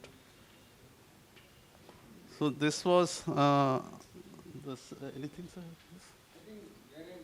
See, major thrust on manufacture of electronic goods in India. I think we have the production-linked incentive schemes, extended from time to time in order to give a major thrust to manufacture of these goods. Now, what this provides is, let's take the example of Apple phones, and they have a contract manufacturer, a tied contract manufacturer in India. Now, the phones have to be manufactured according to their design, their technology, and they make available the necessary tooling or the plant and equipment on loan basis. So the equipment is imported, installed at the premises of the contract manufacturer, and it is to be taken back at the end of the tenure of the contract manufacturing agreement. A question can arise that since the manufacturer is manufacturing goods solely for the foreign enterprise, under its supervision, under its control, whether the premises of the contract manufacturer can become a fixed place permanent establishment, whether that contract manufacturer can be a dependent agent, and even if the goods are exported, can you impute a percentage to the manufacturing process that is undertaken in India, that the profit that you ultimately earn from exports of goods, a part of it should be allocated to the manufacturing part in India. Now, in our understanding, this finance bill seeks to allay all those fears to say that the foreign enterprise will not be taxable on the income earned from providing equipment, tooling to the contract manufacturer on loan basis. That by itself cannot be treated as their business presence in India. And the safe harbor of 2% warehousing, I would think that would be in relation to sales that you make in India. That whatever goods would be sold in India, otherwise how they are stored, and then the safe harbor of 2% will probably apply to the sales that you make in India. And otherwise you would take into account the expenses that you pay to the contract manufacturer and any other expenses that you have. I don't know how Apple operates, whether they take custody of the goods in the hand of the foreign entity, then bring it to India, or they directly sell in India. At least I am not aware. So much of it will depend on what the legal arrangement is. Right. And this 2% warehousing may be with respect to local sales that you make in India. Right. The safe harbor of 2%. Right. The next amendment I'll just quickly point out. This is in relation to the non-resident who come and work on a specified in connection with and provide services in connection with a specified scheme of the central government. And so for 5 years from the time they first arrive, any income accruing or arising to such individual outside India would not be subjected to tax. That will be exempt. Then there is certain exemption provided in respect of or deduction provided for expenditure incurred in prospecting certain critical minerals, etc. There are 9 such minerals which have been notified, for which expenses in relation to prospecting of those minerals would be eligible for deduction.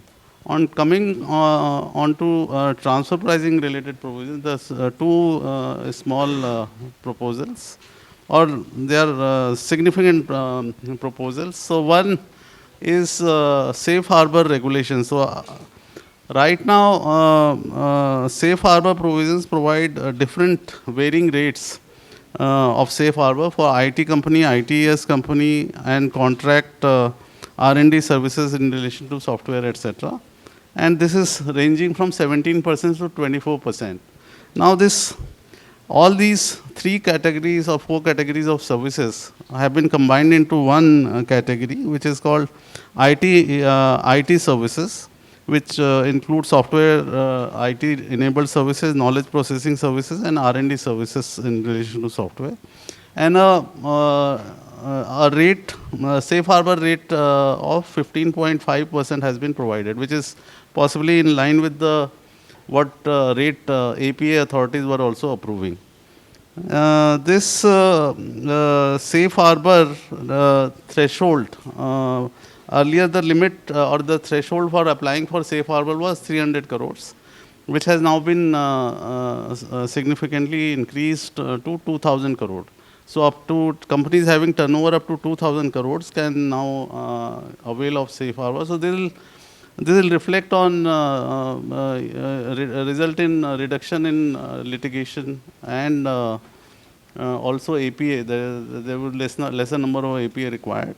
And this safe harbor arrangement would be valid for 5 consecutive years. So once you and this is fast tracked. One can apply for the safe harbor online and automated. It will be automated process automatically and by a rule driven process, and then you get this approval. So this is a significant move for promoting GCC's capabilities and to IT sector, etc.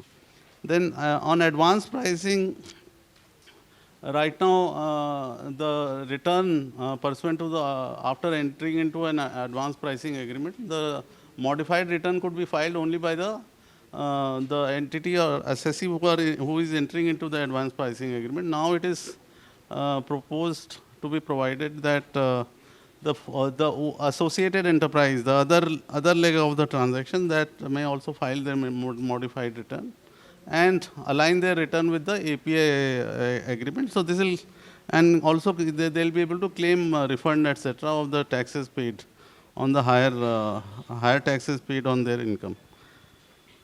Now, as we were talking, there have been several retrospective amendment, significant retrospective amendment which have been proposed in the finance bill.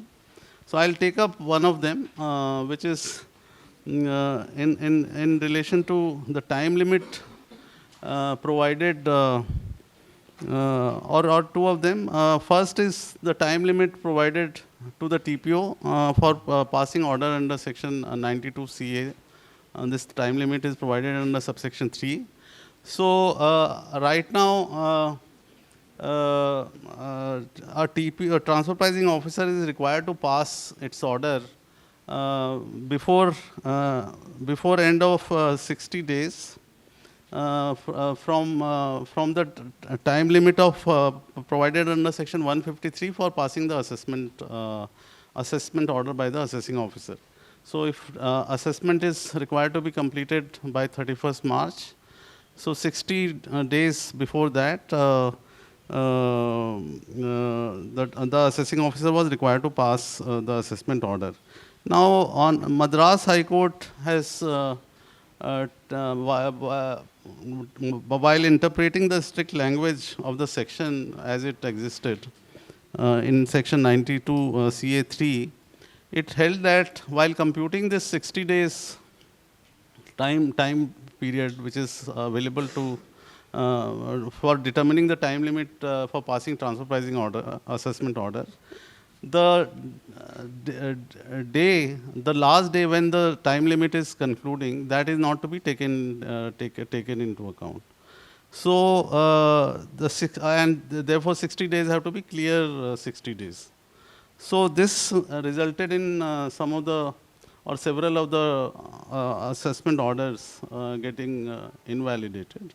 So now it is proposed to specifically modify subsection 3 of section 92 CA to provide that, this time limit would include the day in which this 60 days or the time limit of 60 days is ending. So that way, idea is to overcome this this judgment and protect these assessments which have been held to be time barred. So this is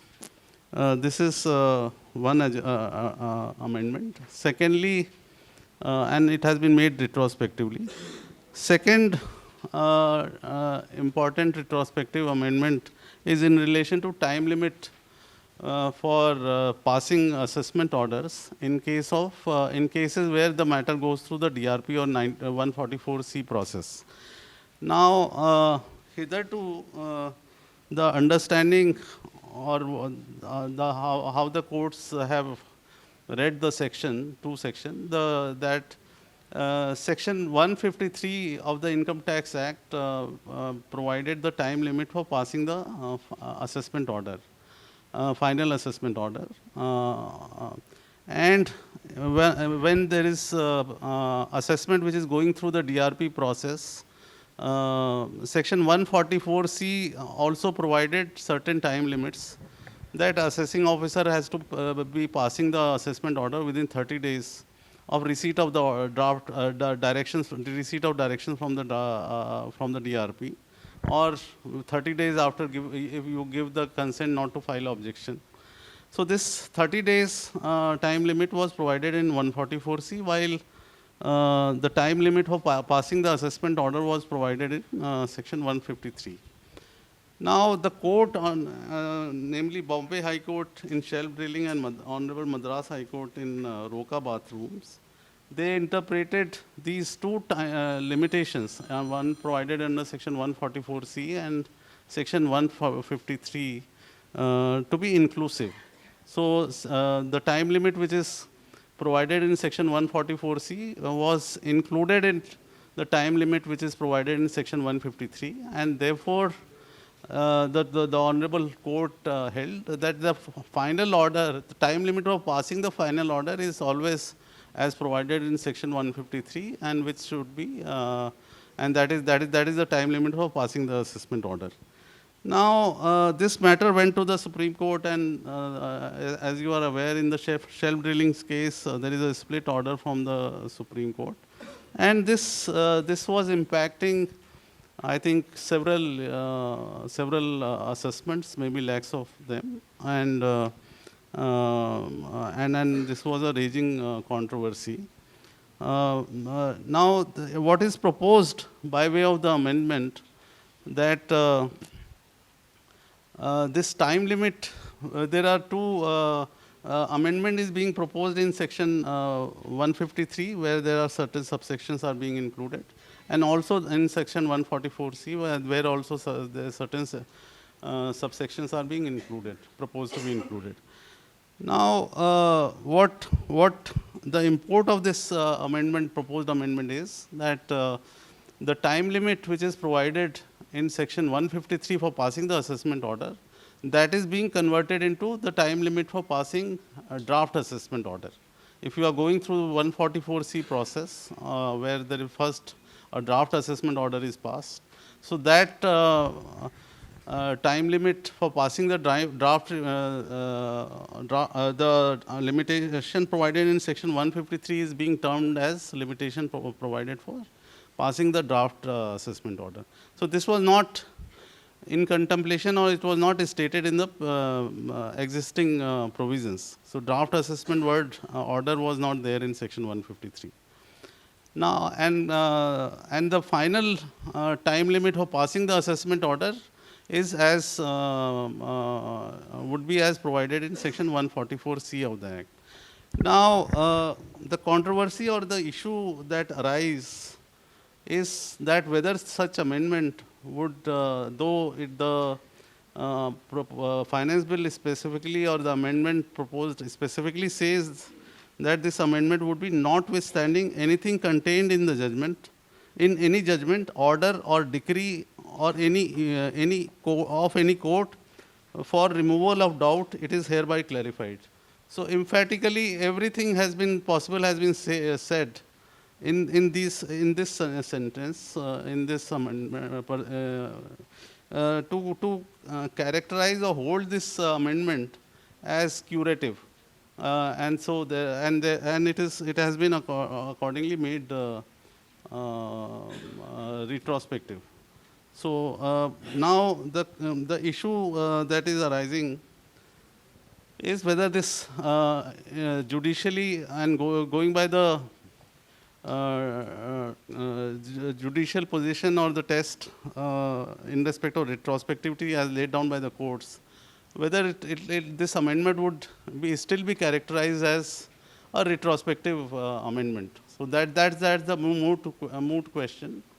And frankly speaking, these wordings which have been incorporated in the in the proposed amendment, they have been bodily lifted from an old judgment of the Supreme Court, 5 Constitution Bench judgment in the case of Shri Prithvi Cotton Mills Limited, where it is 1969 judgment, and where the same language in the Validation Act, one of the Municipal Act was invalidated by the courts.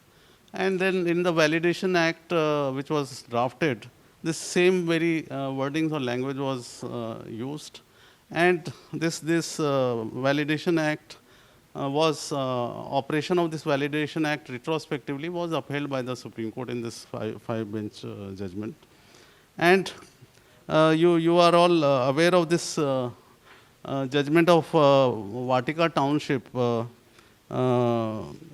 where the courts have said that if it is specifically if the legislative intent that any provision would not have ordinarily a retrospective operation unless the legislative intent is clearly to give enactment or retrospective effect.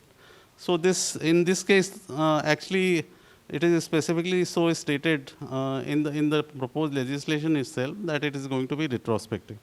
However, because these decisions which I am referring to, they are dealing with a levy or validating a levy and validating that levy retrospectively. So a levy, the state is entitled to levy a tax, and for which there was no dispute. There was some error or infirmity pointed out in the legislation, and that levy was invalidated. Now that was ratified subsequently or validated subsequently, and that validation was upheld and it was held to be retrospective. Now in this case, so far as time limit for completion of assessment is concerned, what is happening is that assessment has already been gone through. So assessment is done and over. Assessing officer has become functus officio. Assessment order has been passed. Now, secondly, now whether it is possible for the state, for the legislature to revive and hold those assessment if they are not passed within the time limit provided basis the law as it existed at the time of completion of assessment. So by way of a retroactive amendment in the statute, that's the whole point. Now for amending the or enacted law with retrospective effect, the courts have laid down test. So the Supreme Court in case of G. Mohan Rao, and it has it's a fairly recent judgment. And there are three tests which have been laid down for retrospective operation of enacted law. The first is the requirement that the words used must be expressly provided or clearly imply retrospective operation, which is fine. The second is that the retrospectivity must be reasonable and not excessive or harsh. Otherwise, it runs the risk of being struck down as unconstitutional. And third is opposite where the legislation is introduced to overcome the judicial decision. So now, testing on this, these criteria or tests laid down by the Supreme Court. So the first criteria in any case is met in this case because amendment is specifically made retrospective. Now second criteria is that whether it must be reasonable, it is reasonable or is it harsh. So in this case, the retrospective amendment is being made in respect of assessment which have already been gone through, which have been completed. And as I said, assessing officer has been divested of the jurisdiction. He has become functus official. So now, so this test of this amendment being an excessive or harsh amendment, seeking to revive a concluded assessment, this to my mind, this test or criteria is not met so far as this amendment is concerned. Secondly, of course, this amendment is purely seeking to overcome or overrule the judgments rendered by the high courts.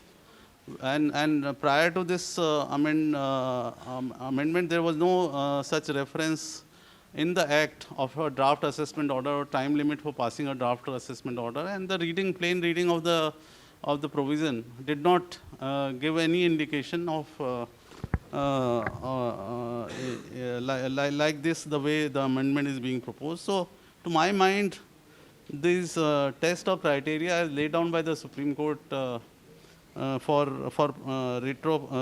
retrospective operation of a legislation are not really met, and it may be challenged on this basis. And I may also point out that previously when the time limit was changed by the Finance Act 2016, it clearly said that the earlier limitation only to apply to the assessment order passed prior to the date of amendment. The date in that case, amendment was made on with effect from 1st June 2016. So all prior assessment order which are completed, they were to be still governed by the old limitation prior to the amendment. So that is how the amendment should have been drafted or made. So that's maybe we may have some view from Mr. Vora. Neeraj's canvases shows that lawyers will never give up. I think there has been a retrospective amendment which is nullifying all the decisions rendered by the courts, and the intent is clear, it will have retrospective operation. I think the Vatika judgment may not come to your aid because it says that unless the intent is clear that it is to have retrospective operation, laws normally would be prospective in operation. So I think the intent here is clearly to put an end to this controversy, both for the two issues that you've raised. One is the time limit for passing an order by the TPO, and the second, the ROCA judgment controversy. I personally feel there will not be much scope left to agitate these issues. They will actually die a natural death now. And the proceedings pending in the Supreme Court will naturally abate and be decided in favor of the revenue. So the first Pfizer judgment is pending in the Supreme Court at the instance of the department. And the second, as Neeraj pointed out on the ROCA controversy, there is a split verdict. Matter had to be referred to a larger bench. The larger bench is yet to decide. But I think the issue will now be stillborn. That's my assessment.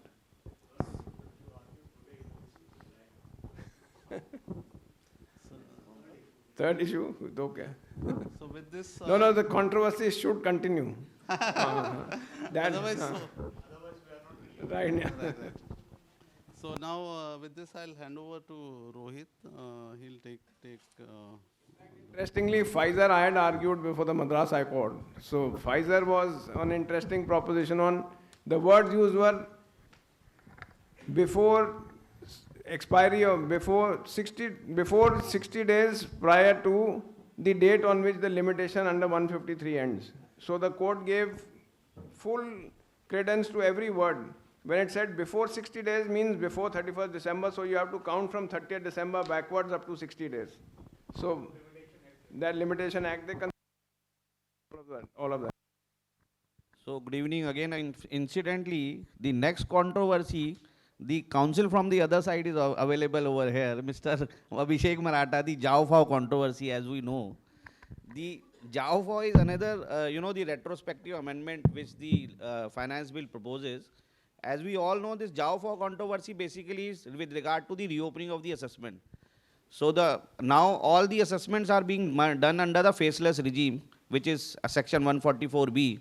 So the controversy was whether the notices under section 148 are also required to be issued by the faceless authority, or it can be issued by the jurisdictional assessing officer. And then after the notice is issued, then the faceless authority can take over from there and make the faceless assessment. So there is, of course, a divergence of opinion on this issue also by the various high courts. The Bombay High Court in the Hexaware took the view that section 151 is very specific. Section 151 specifically says, it says that the notice under section 148 and the process of section 148A also required to be undertaken by the faceless authority. And therefore, despite the notice under section 148 should also be issued by the faceless authority. The Delhi High Court, on the other hand, took a different view. The Delhi High Court said that no, till the stage of the notice being issued under section 148, the process will be undertaken by the jurisdictional assessing officer. After the notice is issued under section 148, after, of course, following the process of section 148A, then, it can be taken over by the faceless authority. Now, the finance bill, and in fact, this was also a long controversy. In fact, Punjab Haryana High Court, Bombay High Court allowed all the writ petitions which were filed by the taxpayers solely on the ground that the notices under section 148 were issued by the faceless, not by the faceless authority, but by the jurisdictional assessing officer. Now the finance bill proposes to, make a retrospective amendment with effect from 1/4/2021. So 1/4/2021 is the date on which section 151A was enacted in the Act, 1961 Act. So the amendment is clearly retrospective in nature, and it specifically says that it is to override, apart from the fact that it is overriding or anything which has been held by any judgment or order, etc. And it specifically also overrides section 151A. So 151A, the one cannot take the benefit of 151A to still contend that the 148A process has to be done by the faceless authority. So to that extent, I think this is also more of a clarificatory amendment, and all the, the legal propositions which Neeraj pointed out with regard to the retrospective amendment would equally apply here, and I think this will also have its own depth, this issue. But on a conceptual plane, I feel this controversy is little different than, the other retrospective amendment, because here, on a very fundamental and a conceptual plane, what is happening is the assessing, one authority is recording the reasons for the purpose of reopening, and a completely different authority is making an assessment. I am not on the point that who should record reasons and who should make an assessment. My only point is one authority, whether it is the faceless authority or the jurisdictional assessing officer, he should be the person recording the reasons and he should be the person making the final assessment, whether either it is the faceless authority or the jurisdictional assessing officer. The reason is what we find practically at times, and in fact, there have been cases in the assessment order the officer mentions, or during the course of virtual hearing, the officers mention that there is already a reopening which has been done by jurisdictional assessing officer, which is after taking the approval of the higher authority. So therefore, he feels that at the time of final assessment, it is difficult for him to, drop the addition which has been proposed in the reasons recorded. In fact, he categorically said that it is difficult for me to drop the addition because the reopening is done by some other officer based on the approval taken by a higher authority. So conceptually, it becomes difficult for a different officer to take a view different from the view which has been taken originally by another authority. So the point which I am seeking to make is it should be by one authority. In fact, the fundamental concept is the person who reopens should be completing the assessment. Whether that person is the jurisdictional assessing officer or the faceless authority, it makes no difference. So that is what I felt. And another point is 151A specifically uses the word issuance of notice under section 148 and the following the procedure under section 148A. Now, if by virtue of this amendment, in no case, if the faceless authority is to issue a notice under section 148, and in no case the faceless authority is supposed to follow the process of 148A, actually that amendment or that words in 151A become redundant. And why then they were incorporated in the first place, if the intention always was that that step is not to be undertaken by the jurisdictional assessing, has to be undertaken by the jurisdictional assessing officer. So I think these are the only 2 points which I wanted to highlight with regard to this controversy of JAO versus FAO. Now another controversy on which the retrospective amendment has been made, and I think this is a very interesting controversy of DIN. So we all remember, the finance minister making a statement that if you receive any notice which does not contain a DIN, throw it in the dustbin. And probably listening to that, people used to throw it in the dustbin, not realizing that, the department will still pursue the proceedings basis the very same notice. And then we all know that the litigation, began, that when the notices or the, any of the communications which were received were not bearing the DIN number. The problem actually happened was it was overplayed by we as taxpayers also, because we by looking into the CBDT circular minutely, the arguments which were taken were, all left, right, and center.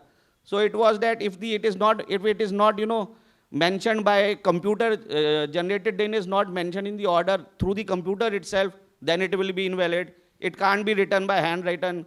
You can't have a separate communication also informing the DIN.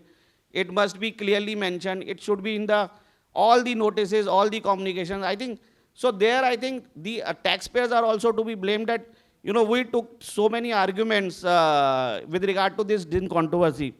Now what ultimately happened was many of the assessments were being, quashed by the high courts, by the tribunals, on the ground that one of the communications as part of the assessment may not contain a DIN or may not contain a communication with regard to the DIN. So what is now proposed, and one important aspect over here is, one of the judgments in the case of Brandex, which Mr. Vora argued before the Delhi High Court, was a case where the assessment order was issued by the assessing officer and it did not have any DIN. In fact, probably during the course of hearing also, the revenue was not able to point out if there was any DIN which was, issued in respect of that assessment order. And that is clearly reflected in the High Court order. And ultimately, the High Court said that if the order does not have a DIN and there is no communication with regard to the DIN, clearly the intent of the circular has not been met. And therefore, the High Court quashed the assessment, quashed the entire proceedings. The matter traveled to the Supreme Court, and the Supreme Court probably was wanting to know that what is the statutory backing of this DIN. Prior to this amendment, actually there is no provision in the Income Tax Act which talks about DIN. It was only coming through the finance minister's speech, which the finance minister gave, and followed by that, the CBDT circular, which talked about the DIN has to be there in all communications, and also the CBDT circular also said that if communication or order does not contain a DIN, it will be a nullity. It will be null and void. So basis that, the CBDT circular was treated as binding on the department, and all the notices were quashed. So when the Supreme Court was not able to, nothing was pointed out with regard to any statutory backing, the Supreme Court stayed the operation of the Delhi High Court judgment in the case of Brandex. Now the amendment which is proposed is quite interesting. It is proposing to, amend section 292B. So there is new section called 292B talks about all curable defects. And one of the arguments taken in Brandix was that this is also a curable defect if the DIN is not mentioned. So therefore, it is gets cured. You don't have to nullify this. To get over this, a new section 292B capital A is proposed to be inserted retrospectively with effect from 1/10/2019. Why this is 1/10/2019 is because 1/10/2019 is the date of the period when the circular was issued by the CBDT and the DIN became operationalized. Now the amendment specifically says that, and I'll read out because this is important, it says that it is hereby clarified for the purpose of section 292B that no assessment under any of the provisions of the Act shall be invalid or shall be deemed to have been invalid on the ground of any mistake, defect or omission in respect of quoting of a DIN, computer generated DIN, if the assessment order is referenced by such number in any manner. So the law is very, very specific. It is not saying anything not containing DIN will be validated. It is a curable defect. It specifically says if there is a computer generated DIN and the order is referenced by such DIN in some manner, whether it is by way of a separate communication, whether it is mentioned, handwritten mention, or the computer generated is some way communicated to you. So the fact is that there is a DIN which is generated in respect of an assessment order or an order and which is available on record, then just because it may not have been communicated to you, it may not have been mentioned in the assessment order, it will be a curable defect. So amendment is limited to this. But little bit surprising if you see the memorandum explaining this very finance bill. Now this memorandum goes little further. The memorandum says, and it says, if the assessment order are referenced by such, further this amendment seeks to clarify as long as there is reference of DIN in the assessment order, the same would be sufficient compliance even if there may be some minor mistakes, defects, omission in notices, summons in relation to such assessment. Now, law does not say 292B nowhere talks about the notice. It only talks about the assessment order being referenced by DIN in some manner. Whereas the memorandum says, even in respect of notices which leads to the assessment, that will also get cured by this 292B.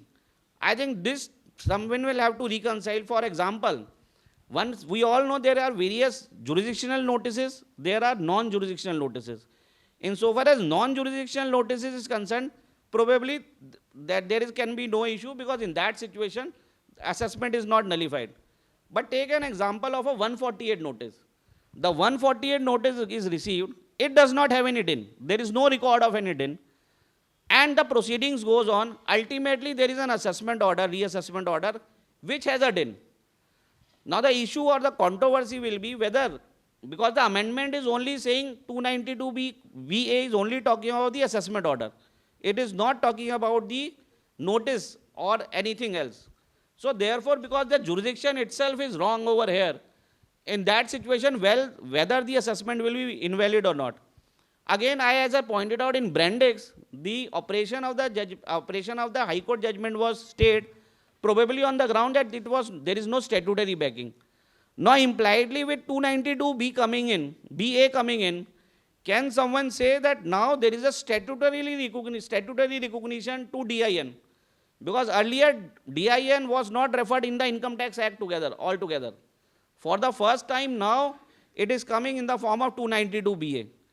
So I think this amendment still has some open issues with regard to DIN, whether still it covers all kind of situations which are still pending at various forums related to DIN, or it is intended and deliberately intended to cover a certain situation of assessment order only where the DIN is there. Though there is a reference, it may not have, there may be some curable defect. Mr. Vora, you have some... I think leaving the amendment apart for the moment, I frankly couldn't understand why the government went up in appeal against the High Court judgment, considering that this requirement of quoting DIN was to ensure transparency, to ensure accountability. Now we are all aware, and my friends here are also aware, every other day there is a dispute whether a notice was served at all or not. Second, if it was served, on what date was it served? What date was it issued? Is an assessment order passed on 31st March of a particular assessment year, or is it antedated when it is actually dispatched on 6th of April? Now, DIN was meant to ensure that there is a trail of the document. It's like an audit trail of a document. And that was the purpose of introducing this DIN, and that was the purpose of issuing that circular which make it mandatory for quoting of DIN. And if the DIN was not available, saying that it has become non-est. You are going back on your own scheme in order to impart transparency and accountability in the system. Just because a few officers defaulted in not quoting DIN, ultimately the matter went to the Supreme Court. There were many disputes across different jurisdictions, and courts were and tribunals were quashing orders where there was no DIN. And that has led to this retrospective amendment. And as Rohit pointed out, I think there is still some leeway, but it will be a matter of time before this is tested in courts, whether it will still stand or not. But the intent, I think, was laudable, and after this the circular was issued, the Supreme Court, in fact, told the department that you should also introduce it in indirect tax provisions. And that is why DIN became implicit and ingrained even in indirect tax provisions. That was for a purpose, a salutary purpose, and it would have obviated all these disputes about date of service, when this order is issued, whether ultimately is served or not. So that was the purpose, but nevertheless, I think that's the intent, to somehow kill litigation on these technical issues.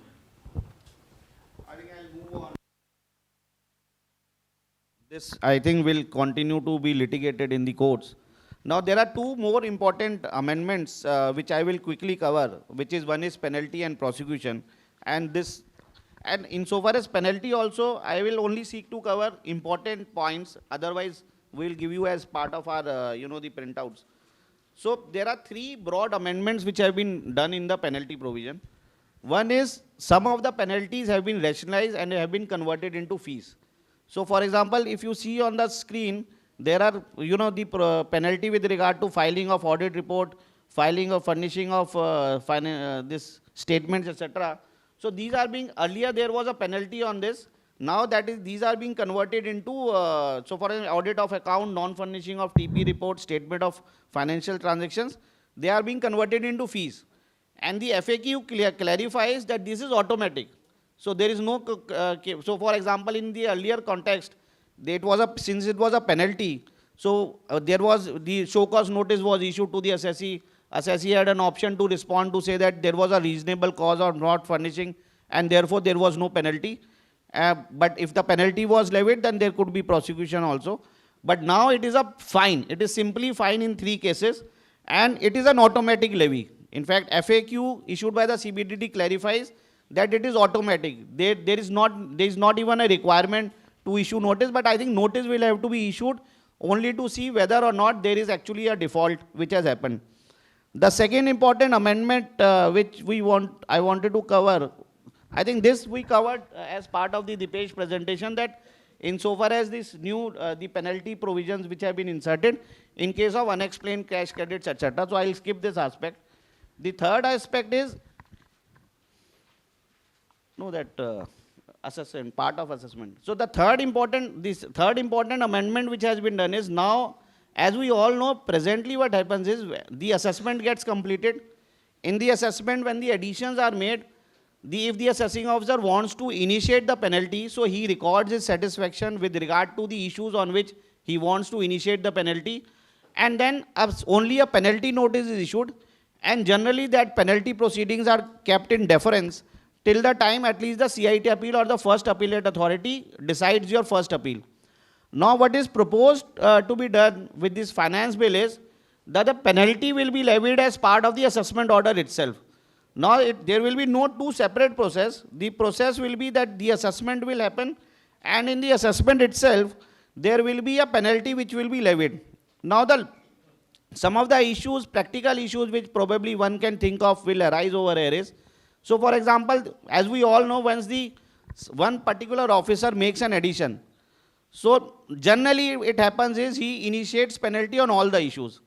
Now once the law itself permits the officers to not only initiate but to impose the penalty, then the fact of the matter is on all the additions, you will ultimately have to face the penalty also as part of the assessment. That is one very important thing, because he is the same officer, if he is making the addition, generally he will not say that I am making the addition, but I am not levying the penalty. So it's a penalty is a foregone conclusion.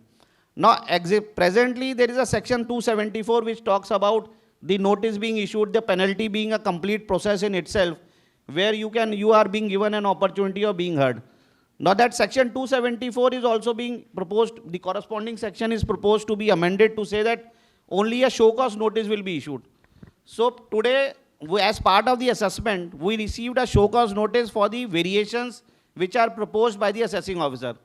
Now you will receive 2 show cause notice. Now it is also not very clear whether it will be a combined show cause notice or there will be 2 show cause notices.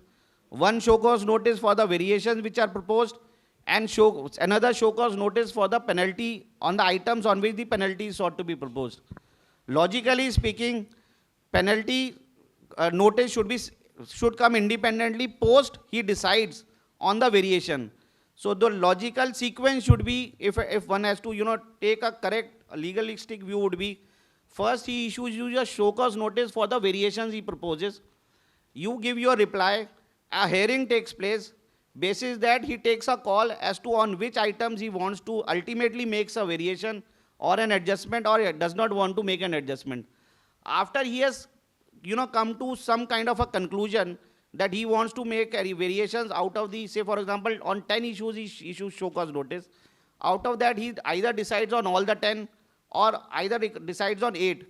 Then he should issue you a notice that on these item 8s, I intend to make a variation, and therefore I also want to invoke penalty or initiate the penalty and levy the penalty on all these 8 items or 6 items out of that. So it should be the twin process which should be there, but there is no clarity as such, and importantly, the time limit for making the assessment, there is no change.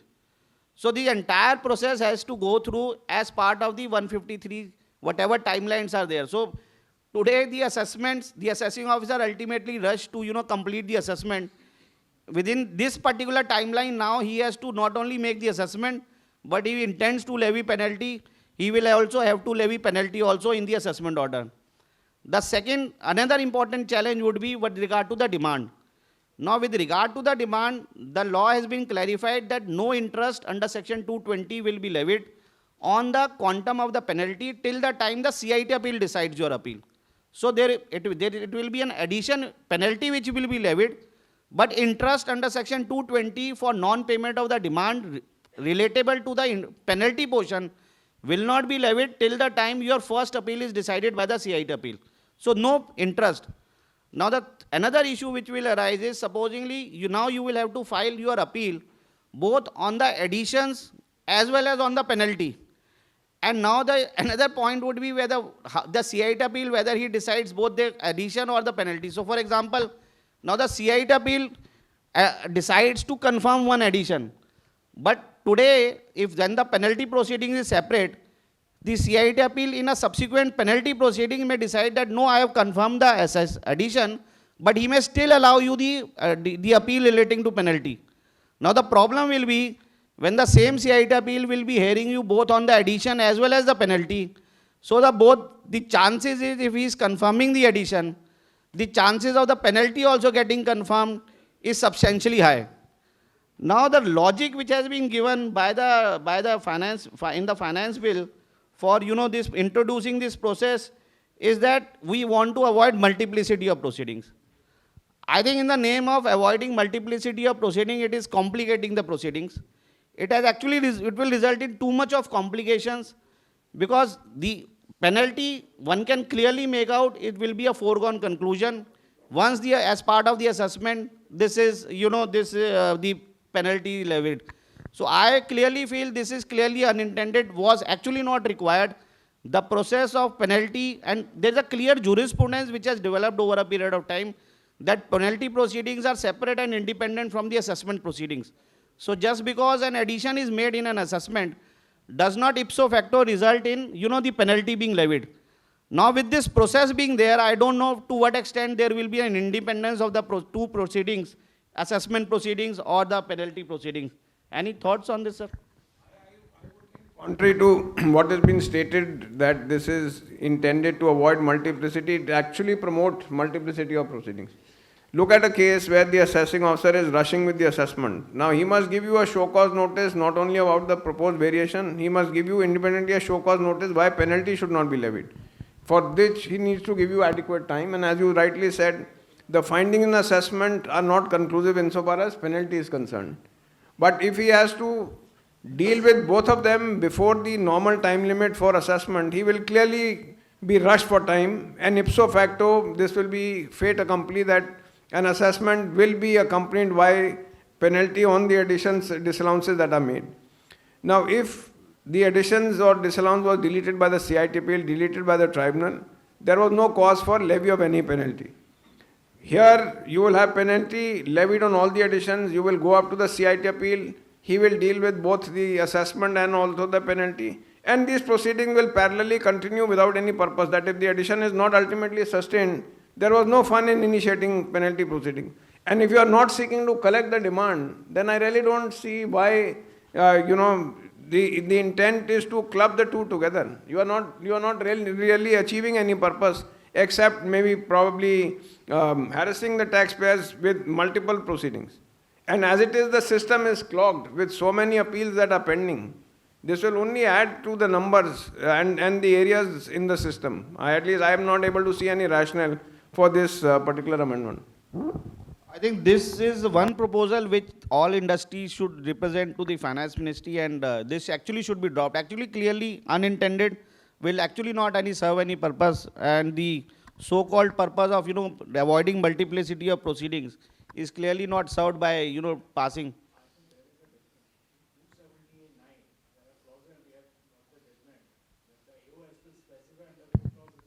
Correct.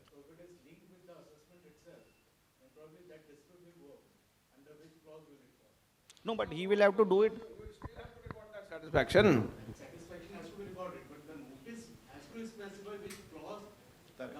No, so whether it was in the notice or in the assessment order, you will still have to indicate which particular clause you are seeking to invoke.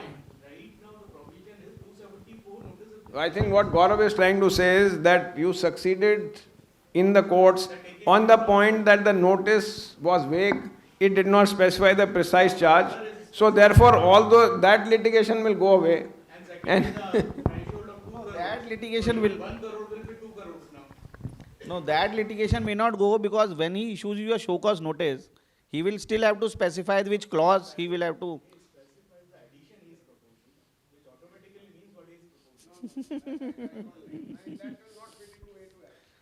I think...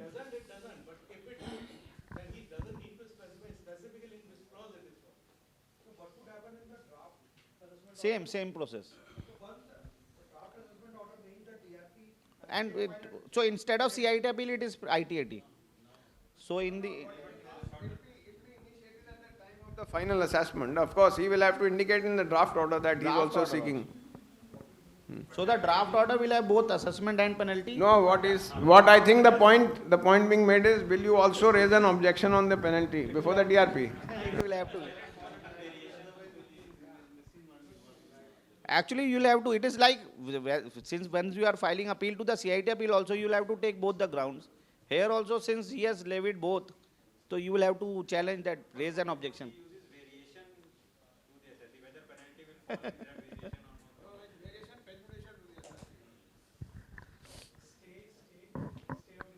No, stay is there. Stay till the time first appellate is there. So whether it is CIT appeal or the tribunal, so the demand will not be enforced and there will not be any interest. So to that extent, there is a protection. Tribunal तक है ना? उसमें है. But no, insofar as stay is concerned, but the circulars, no, actually there is no amendment as such as of now. Presently, there is an office memorandum which talks about 20% of the demand to be collected till the time the first appeal is there. The finance minister in her speech has clarified that that will be reduced from 20% to 10%, and 10% will be calculated with reference to only the core tax demand. So what probably the intention appears to be very clear is that first of all it will be reduced from 20 to 10%. That circular of course will have to come, office memorandum will have to come. Secondly, 10% will be collected only on the tax demand. It will not be the penalty amount. So this is what is appearing from the finance minister's speech.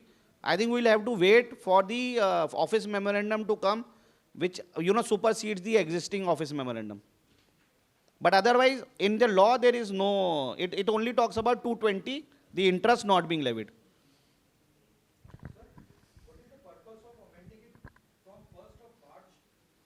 Because after 1st of March, any order which will be passed, I think they will have to follow this process. The order that will be passed for this 24-25 assessment year, that is supposed to be passed by 31st of March.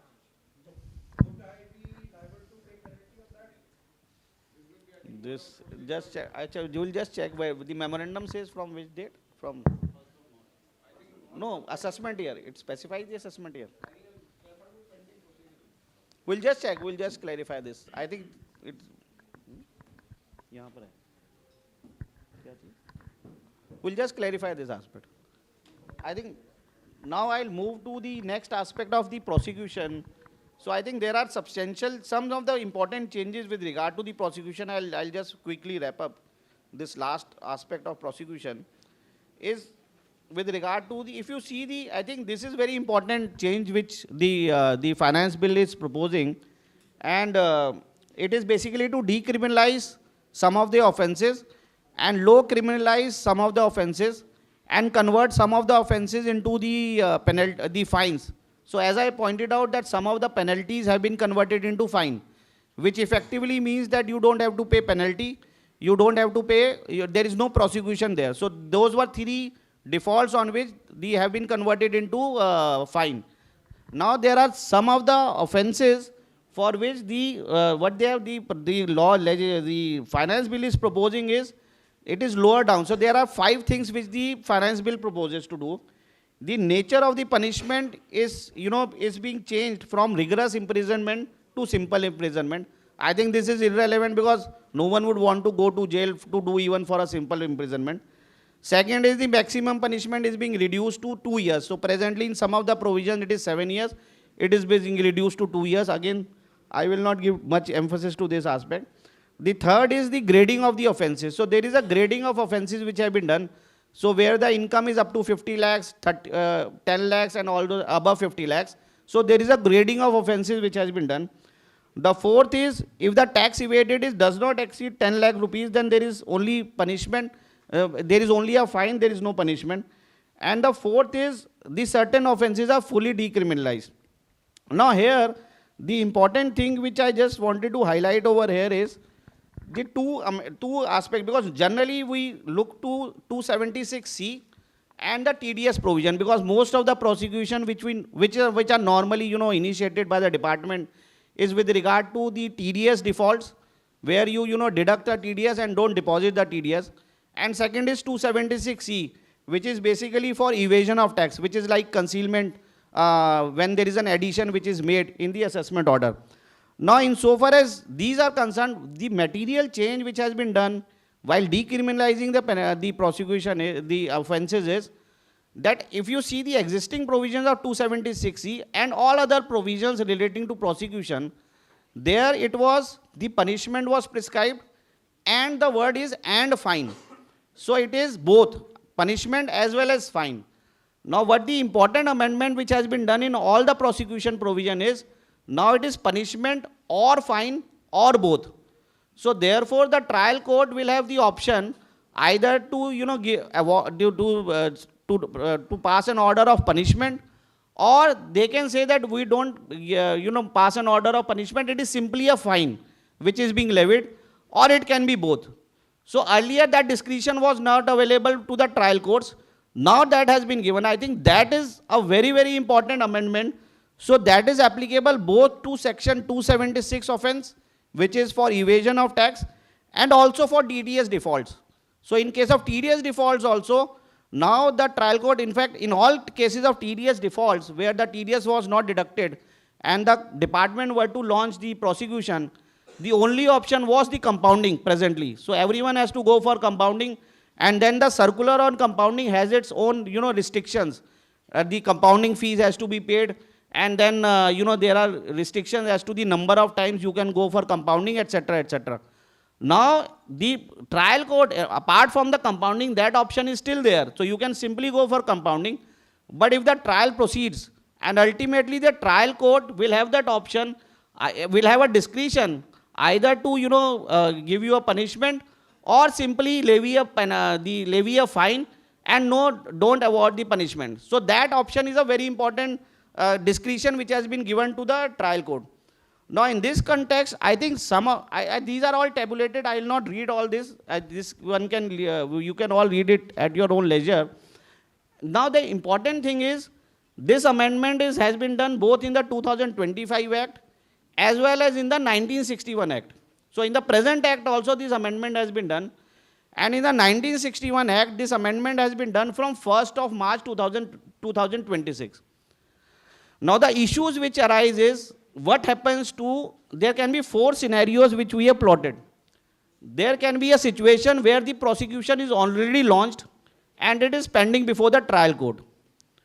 Second situation is where the prosecution initiation has been done by the authority. For example, a notice may have been received by you, a show cause notice may have been received by you, and it will result in subsequent the prosecution being filed before the trial court.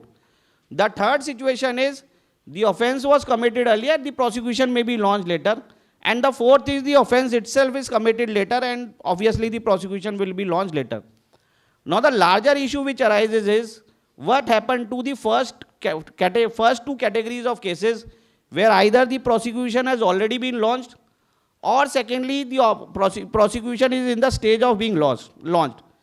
So when we look at the provisions in the 2026 Act, 2025 Act, there is a repeal and saving clause.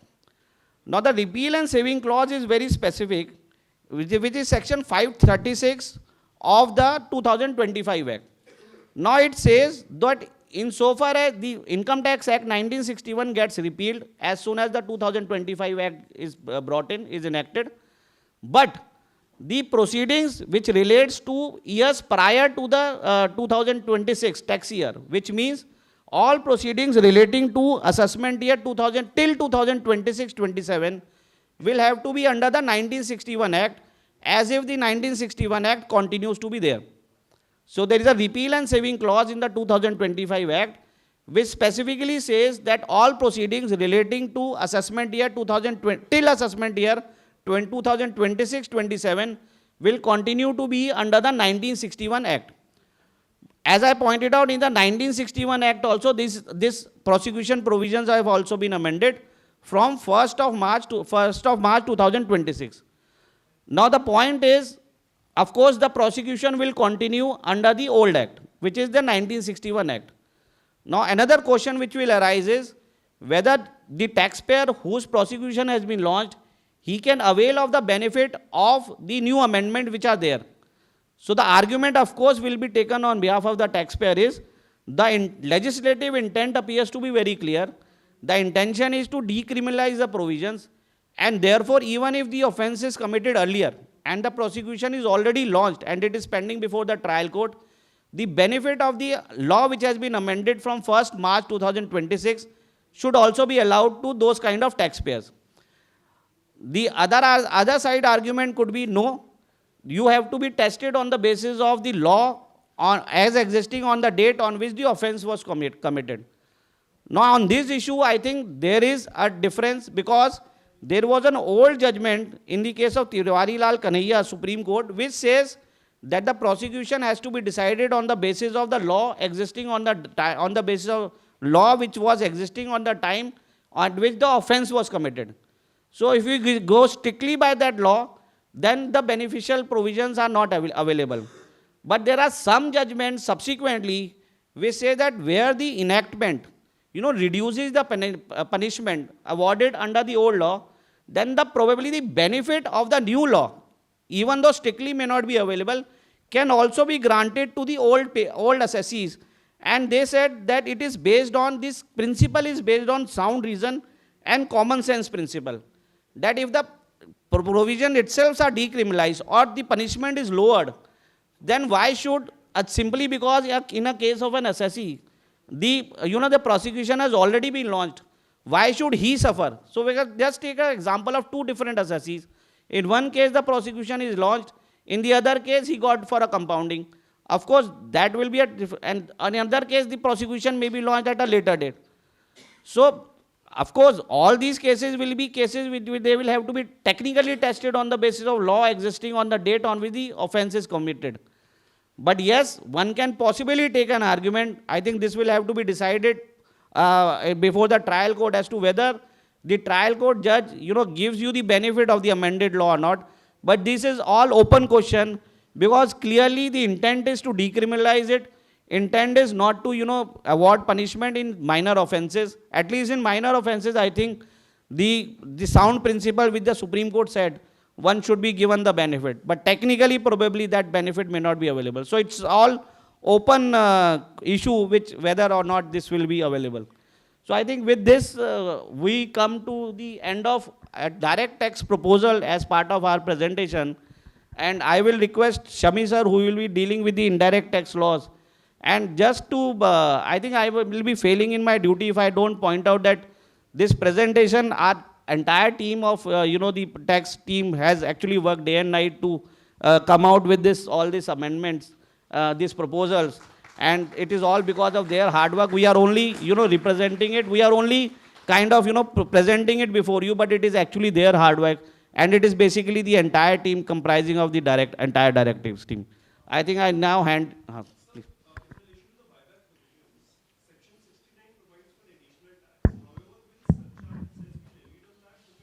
It will be.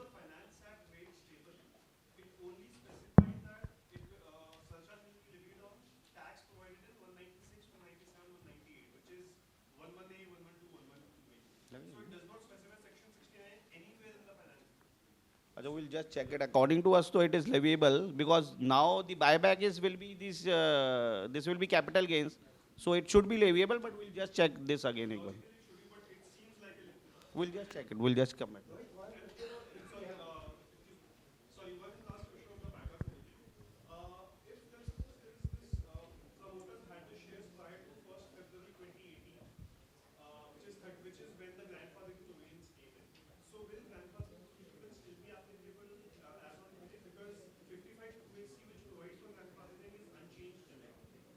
No, it is the nature is being changed to give, but the deduction is not being given.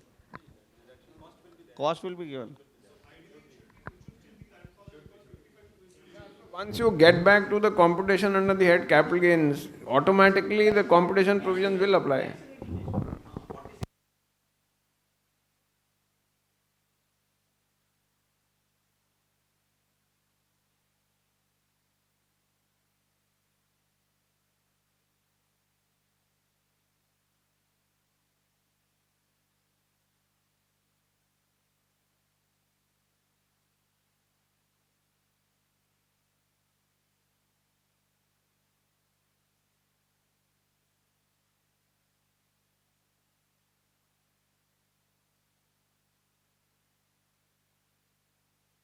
Claimed in the existing return for 2026-27. No. Which is, I think it should be allowed. It should be clearly allowed.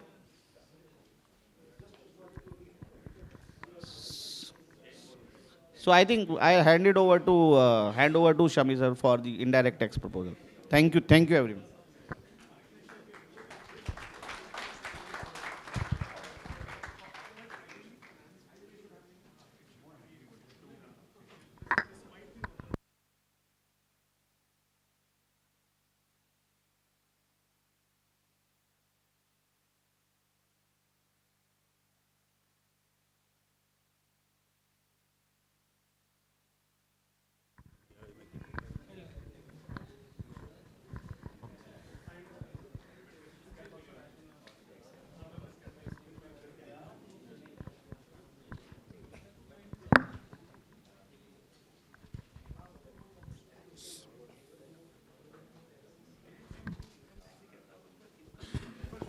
Hello.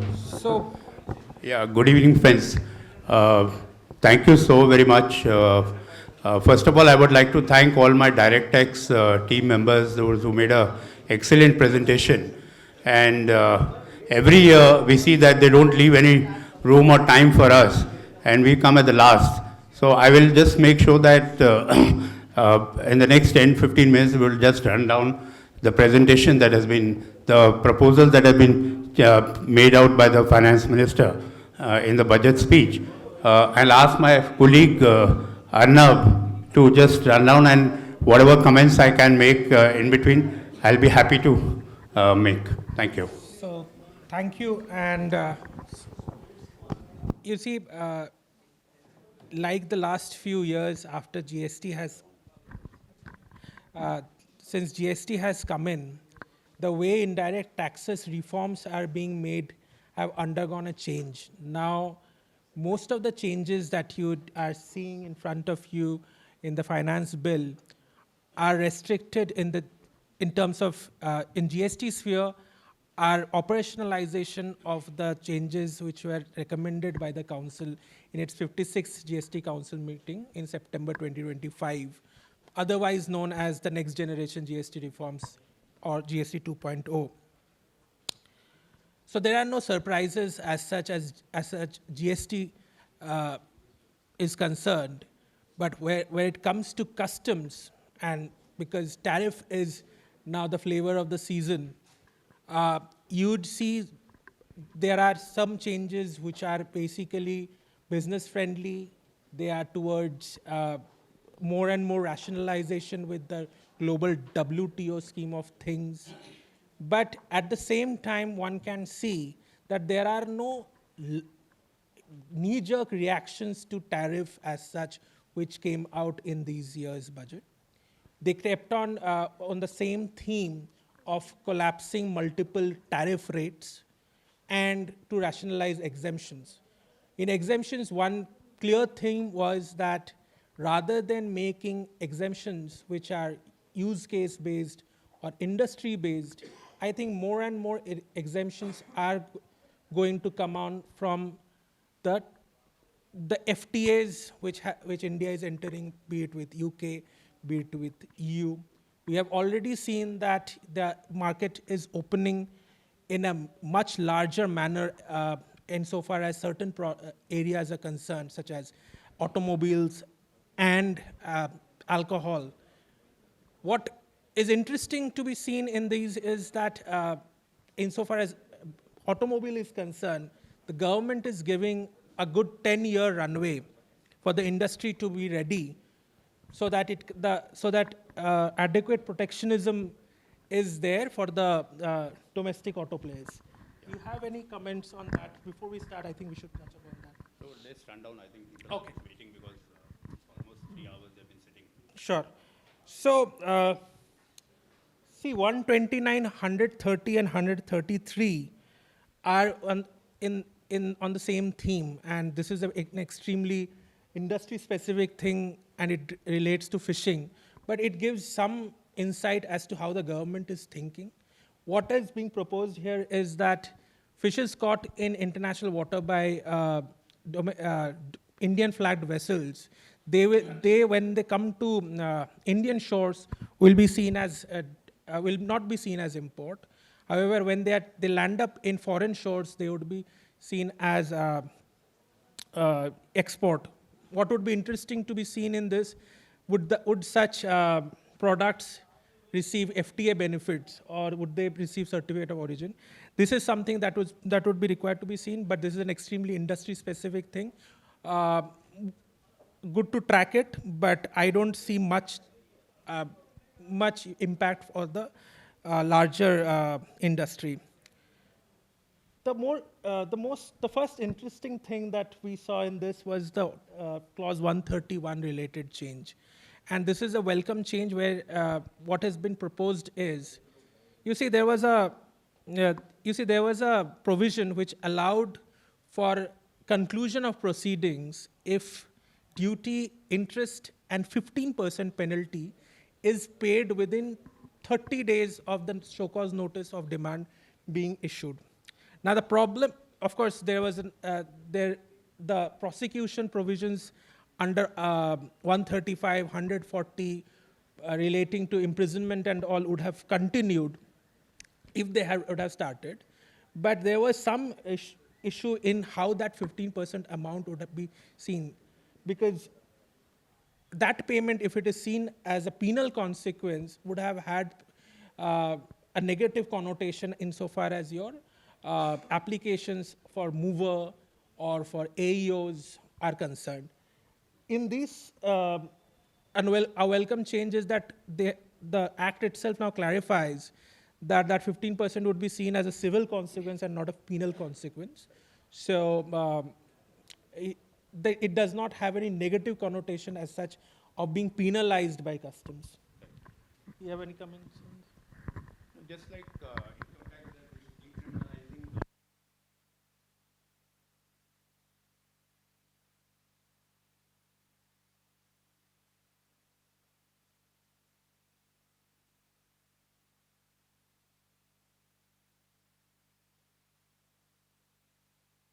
Yeah, so one thing that could have been done probably was, because the settlement commission is no longer operational, there is always a specter of prosecution on certain cases of evasion. Earlier, what an importer who would have been faced with something like this would have done was he would have paid duty and interest and would have gone to settlement commission to get the necessary immunity. But what would be expected in a few years' time is that this 15% would translate towards that immunity, because I don't think it is in the government's best interest to keep on litigating on these aspects. Let's move straight away to 134. Yeah. 134 is more of an operational change in line with WTO related regime as well, that you should have an automatic right as such to change your warehouse for warehoused goods. Earlier, that would have required some form of permission from a proper officer. Next, what we would I would like to discuss 135. I think we can skip this. It is more of a housekeeping change. What it really mentions is that for couriers, custody and examination would both be with courier importers, rather than just with examination. 136 is what I was saying in relation to collapsing of multiple tariff items. This is a welcome change. And another theme that we saw, and this is with respect to exemptions. So, of course, exemptions do not form part of the finance bill, but it is important to discuss it in the same breath. Exemptions are now, conditional exemptions at least, are now being extended only for 2 years, whereas earlier, in 2024, the outer limit was 3 years. The theme that is emerging is that these exemptions are being extended only in use case basis. And the feedback that we have at least seen with the Ministry of Finance is that the process that is being followed is a combined discussion of sorts with commerce as well as the nodal ministry. So for example, this time they have extended the exemption for gold ores. And what I understand is that representations went from the industry went both to the mining ministry as well as the commerce ministry to operationalize that. Having said that, I think these exemptions will come to a particular sunset at some point of time, because the conversation always at this point of time is revolving around FTA benefits. We would see more and more of grandfathering of these exemptions towards FTAs rather than having any source of origin exemption of sorts. So moving on to the goods and services tax related change, as I said that there are no real surprises here, because these are operationalization of the September 25 recommendations by the council. The first one is with respect to post-supply discount and doing away with the requirement to link it with individual agreements or individual invoices. Your comments? Yeah, so this is an important change. You know, it's been, for the past 9 years, it's been quite onerous on many companies, FMCG companies, pharma companies, or automotive or retail sector, that you had to have a contract prior to taking those discounts. So that has been done away with. The only condition left is that you will have to issue a credit note and make sure that the recipient has to reverse that amount of tax. Now, having said that, when you read 15.3b and also read with section 34, the change that has been made effective, that credit note, in that credit note, this part has been made effective, proposed to be effective. But it would have been more wiser if the onus would have been given to the recipient to check and verify whether that amount has been reversed or not. In that kind of a situation, I think what we see in the last 9 years on input tax credit, that we have been facing that challenges, that that has been litigated all through across the country and is pending. The same situation arise in this, unless until the onus would have been cast upon the recipient. Then it is better. Otherwise, you have judgments now from Supreme Court in the case of Shanti Kiran, which is a very recent judgment, that if you are a bona fide purchaser, then in that event that ITC would be available to you. Apart from that, there are other judgments as well, on-quest from Delhi High Court, e-commerce from Karnataka High Court in that line. So I think... Yeah, thanks. So we'll just quickly move on. The rest of the changes, this, for example, this one, 139, they are doing away with the minimum threshold of 1,000 rupees for refunds. Looks very small, but it is an important one because it shows the direction in which trade would ultimately move towards. You would not only see situations where exports are being made in containerized form or large value export. What we are also envisaging now is making e-commerce sales from India. So for example, we saw some conversations where a big box retailer from United States for its holiday seasons would ask domestic suppliers, Indian domestic suppliers, to ship directly to United States. Now, what happens to the GST element in that? Because if there is a 1,000 rupee cap on that individual consignment, that GST element would come as a cost to that supplier. So this is a welcome change to have small, low value, but high volume export shipment, and goes with the overall theme of how electronic commerce and how digital commerce would evolve in the coming days. So 140 is with respect to, it's a housekeeping change because the National Appellate Authority of Advanced Ruling is not constituted. So there would be some authority that government would authorize to hear those appeals. Mostly housekeeping, but of course, one theme that is emerging is that some certain tribunals, certain authorities are not being constituted, and of course there are the tribunals decisions which is currently also pending before the Supreme Court on that aspect. Do you have something? Yeah, so the government's intention is that there are different rulings, say one ruling from Delhi and other ruling which is contrary running, say from the state of UP. So therefore, what they are saying is they have not been able to form a national appellate authority for ruling. So they are now going to set up this, GST 80 is already there, so they may be referring all these matters to GST 80 so that it comes to a conclusion. Otherwise, one is in a limbo whether they should follow Delhi appellate authority ruling or they should follow the state of UP ruling, whichever suits them.